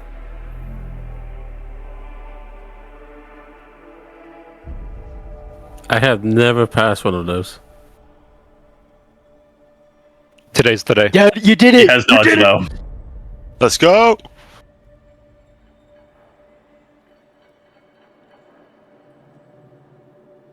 Okay, I dodged. Alright, very good. Then, leaping down from the trees come more Kroot. Some rushing, Magni. Oh, that is a hit against you, Magni. You cannot parry this.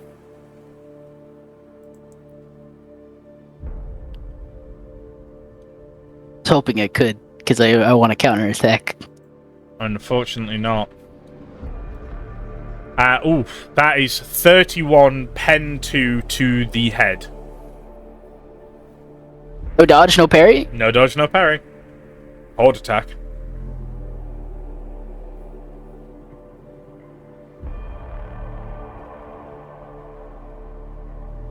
I'm fine. So one of the and you're actually going to take an additional 2 points of damage there. As well as you now need to make me a strength test. Okay. Yeah.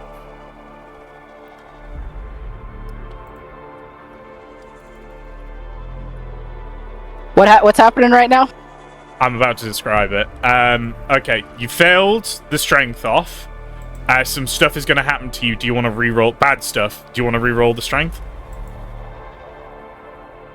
have any more fate points, and I refuse a twist of fortune. You refuse it. You refuse the twist of fortune. Are you spitting on chat's mercy? Doesn't he get an extra +10 for unnatural strength? Indeed, but this crew also has unnatural strength, so... But also he'd then be in a twist of fate range. If it's a strength off, it wouldn't matter. Twist of, I'd need to no, have that beaten wouldn't him. be twist of fate range. That would be -1 degree of failure. You need to be less than a degree of failure. I thought it was 10. No, it's 9 to 1. Alas. Yeah. It's less than 1 degree of failure. So when it says failure but no degrees show up, that's when you can take a twist of fate.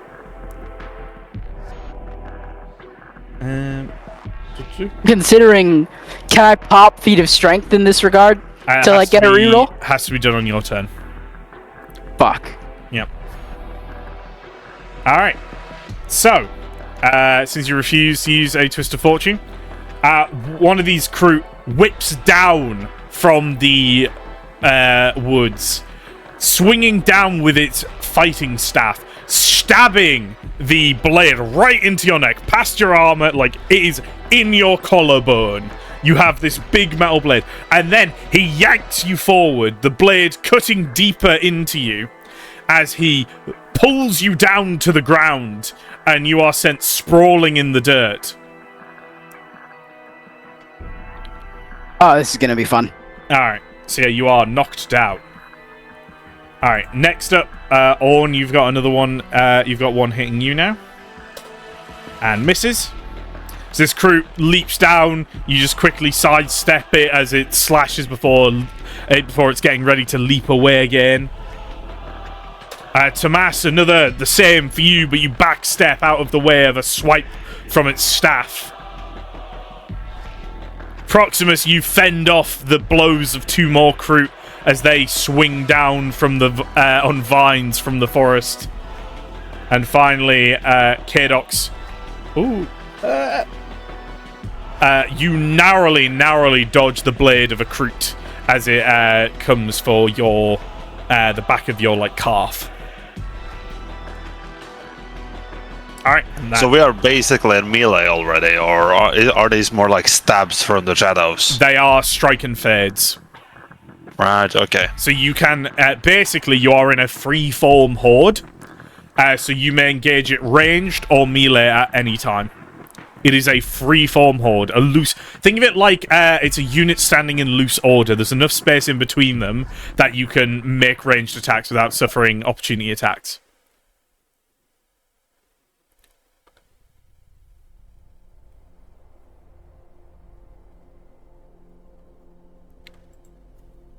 Alright, Orn, it's your turn. Blast. You're just going to start blasting the trees? Well, I'm going to move into cover under 5 meters because there's trees everywhere, and then I'm going to fire. You're going to full auto? Yes. Okay, so you're at a -10 because you're moving into cover. A minus No, 10... Oh, yeah, sorry, you don't have that. You're at a -10 for the trees. The Horde's magnitude gives you a +30, though. And the Oath of Knowledge against Kroot gives you a +10, correct? Correct. Correct. Alright, and that's all of your bonuses? Question mark? +10 for being in cover because immovable warrior. +20 for full auto, and +10 for short range because it's definitely short range. What's the... You're just shooting at a 60. Yeah. Anyway. Yeah. What's the thing that stops you from taking the negative for moving and full autoing? Deathwatch dispenser, baby! Ah, okay. Right. Crack on then.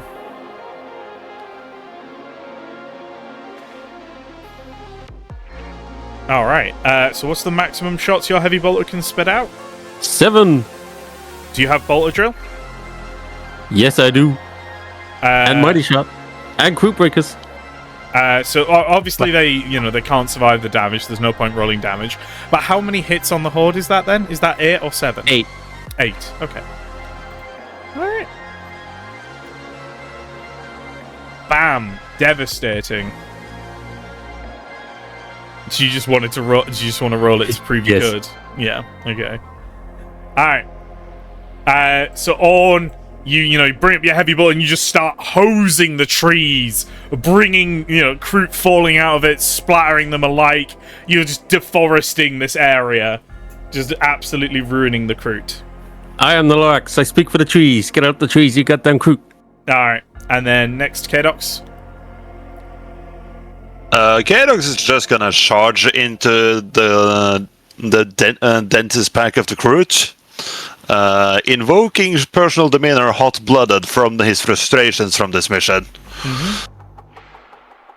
That's a charge. I had rolled for this in front of me a second ago. So since you're invoking your personal demeanor hot-blooded for this charge, you can either re-roll the failed charge or gain a +10 to the charge right now. What would you prefer?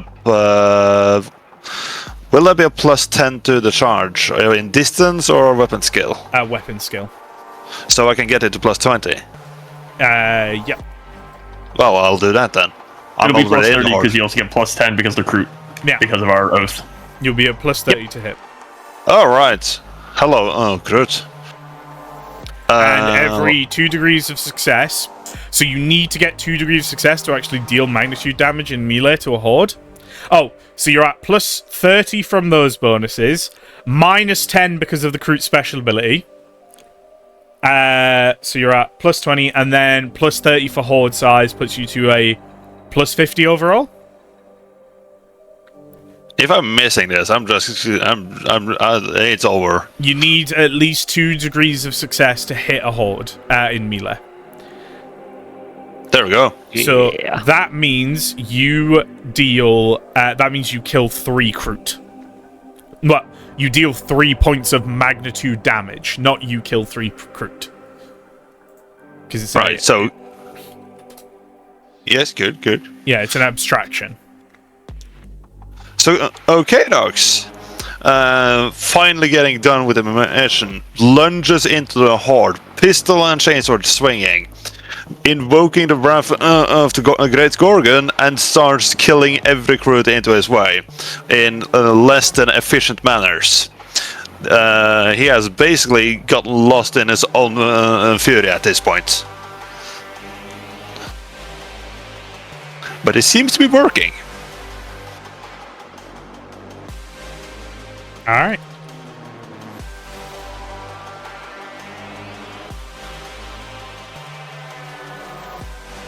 Anything else I need to roll, or? No, that's it.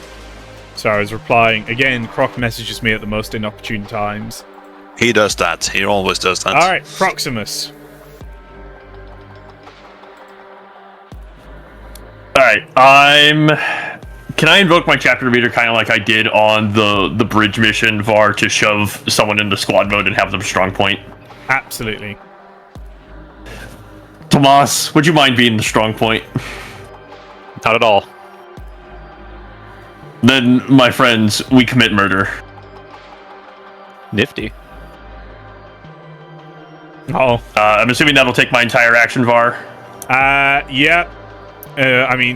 Chapter demeanor to thrust someone into squad mode. Full action to activate the ability. Is everyone in squad mode?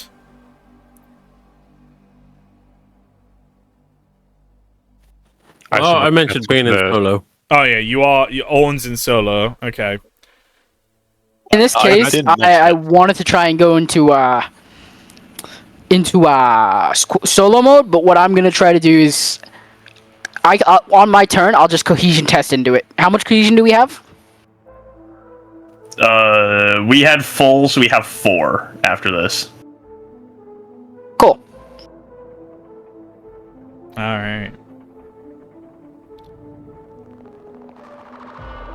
We completed 2 primary objectives, Proximus, so we should have had 2 more cohesion. Already. Well, we were at 6. We had only spent 1 up to that point. I don't know if completing primaries can put us over our cohesion limit. Yes, it does. There is no limit. then we're That's just what we start with. All right, then we're at 5.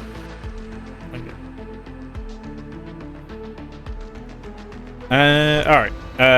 That's Proximus. So the only people in squad mode are Proximus, Tomas, and who else? Anyone else?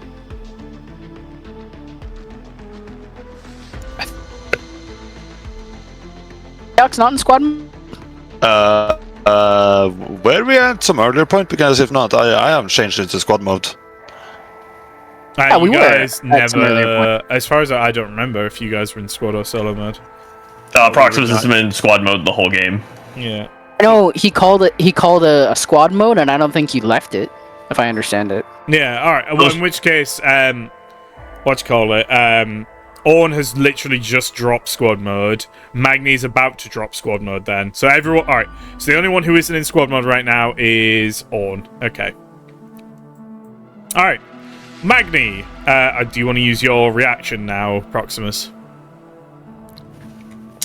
Sure. I will reaction shoot the Kroot. Yeah. I'll do the same if I'm allowed. Yep. If everyone wants to do the reaction shots before Magni acts. Well, we have to spend a Magni reaction. get a We're reaction gonna shot? You can't take a reaction on your turn, Magni. Fair enough. Well, here's the thing: we haven't declared our target yet, because that has to happen either as a free action on Tomas's turn, or Tomas can spend his reaction on someone else's turn to mark our target. Oh, okay. I mean, Tomas, if you want to spend your reaction now to mark the Kroot as the target, and then Yeah, absolutely.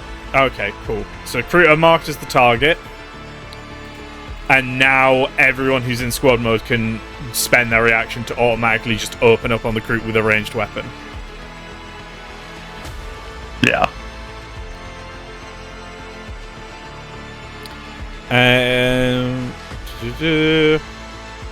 So you get a plus 20 to hit the target. You may reroll damage, and you can spend your reactions to make a standard attack against it. Oh, so you can do it in melee as well.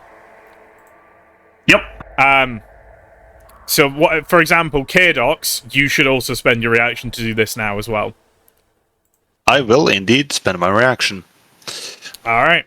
Fucking squad mode big dick energy time. Yep. How much are we getting for their horde size again? Plus 30. So K-Dox, you're at a plus 60. You're literally at the max bonuses you can have. But I think In weapon skill. Yeah. Because you've got Sweet. plus 20, plus 30 for size, 50, plus 10 for crew, plus 10. Oh, no, you didn't charge this time. And you didn't get your personal demeanor. Okay. Oh no, plus I'm only 50. plus 40. Yeah. If you're targeting also our designated target, you get plus 20 to it. Ideally, I will have used my solo mode ability, which basically gives me hatred for one specific enemy, but unfortunately, then you would lose the plus 20 and the ability to make a reaction. I think I'm doing good anyway. So it'd be 30 for size, 20 for the thing there, for the squad mode, 10 for Oath of Knowledge, minus 10. So yeah, you'd be at plus 50 overall. Alright, that is... Oh, Proximus, you failed to deal magnitude damage. No! Incorrect! I'm gonna reroll the damage. Oh, yeah, no, that's fair. Do you not have Kroot Breaker? I do. Oh, okay. So that's 17 damage from me then. Yeah, alright, very good. Alright, so Proximus has dealt one, and then... Yeah, can you make me another melee attack, K-Dox, with a plus 50 overall? Sorry, what did you say again? Apologies. Can you just make me a melee attack with a plus 50, please? Yes, of course. This is happening at the same time, technically.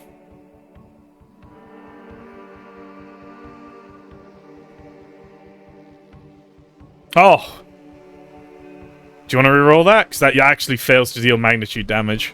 I'll reroll If you it. hit, you only get one magnitude damage per, at least. I'll use a fortune cookie. It says specifically in the rules it's for every 2 degrees of success you hit one hit. So you need to get 2 degrees of success. This is me responding to Magni.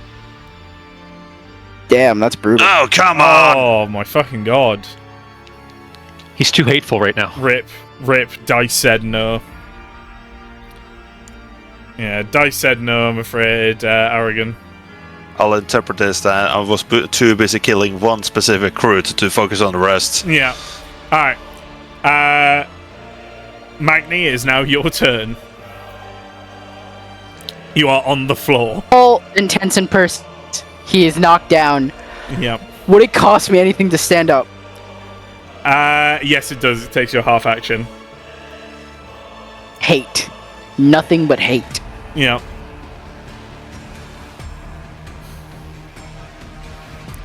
You can get the jump up talent, which then makes it a free action.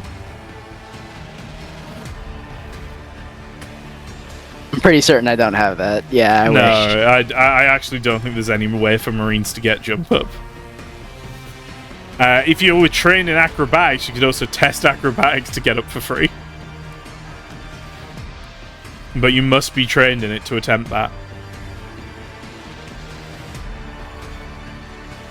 Alright, well, they're all in here. I'ma just throw my servo arm punch as I stand up to try and knock them all down. Big damage.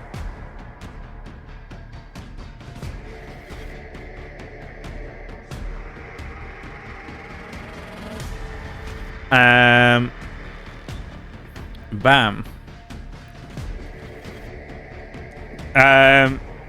Ooh, there it is. I was wondering why it hadn't appeared. Add a 46 to that, actually. Hold on. Add a 46. Yeah, I was about to say, there's a big bonus there. So that's what, add 4 degrees of success, roughly?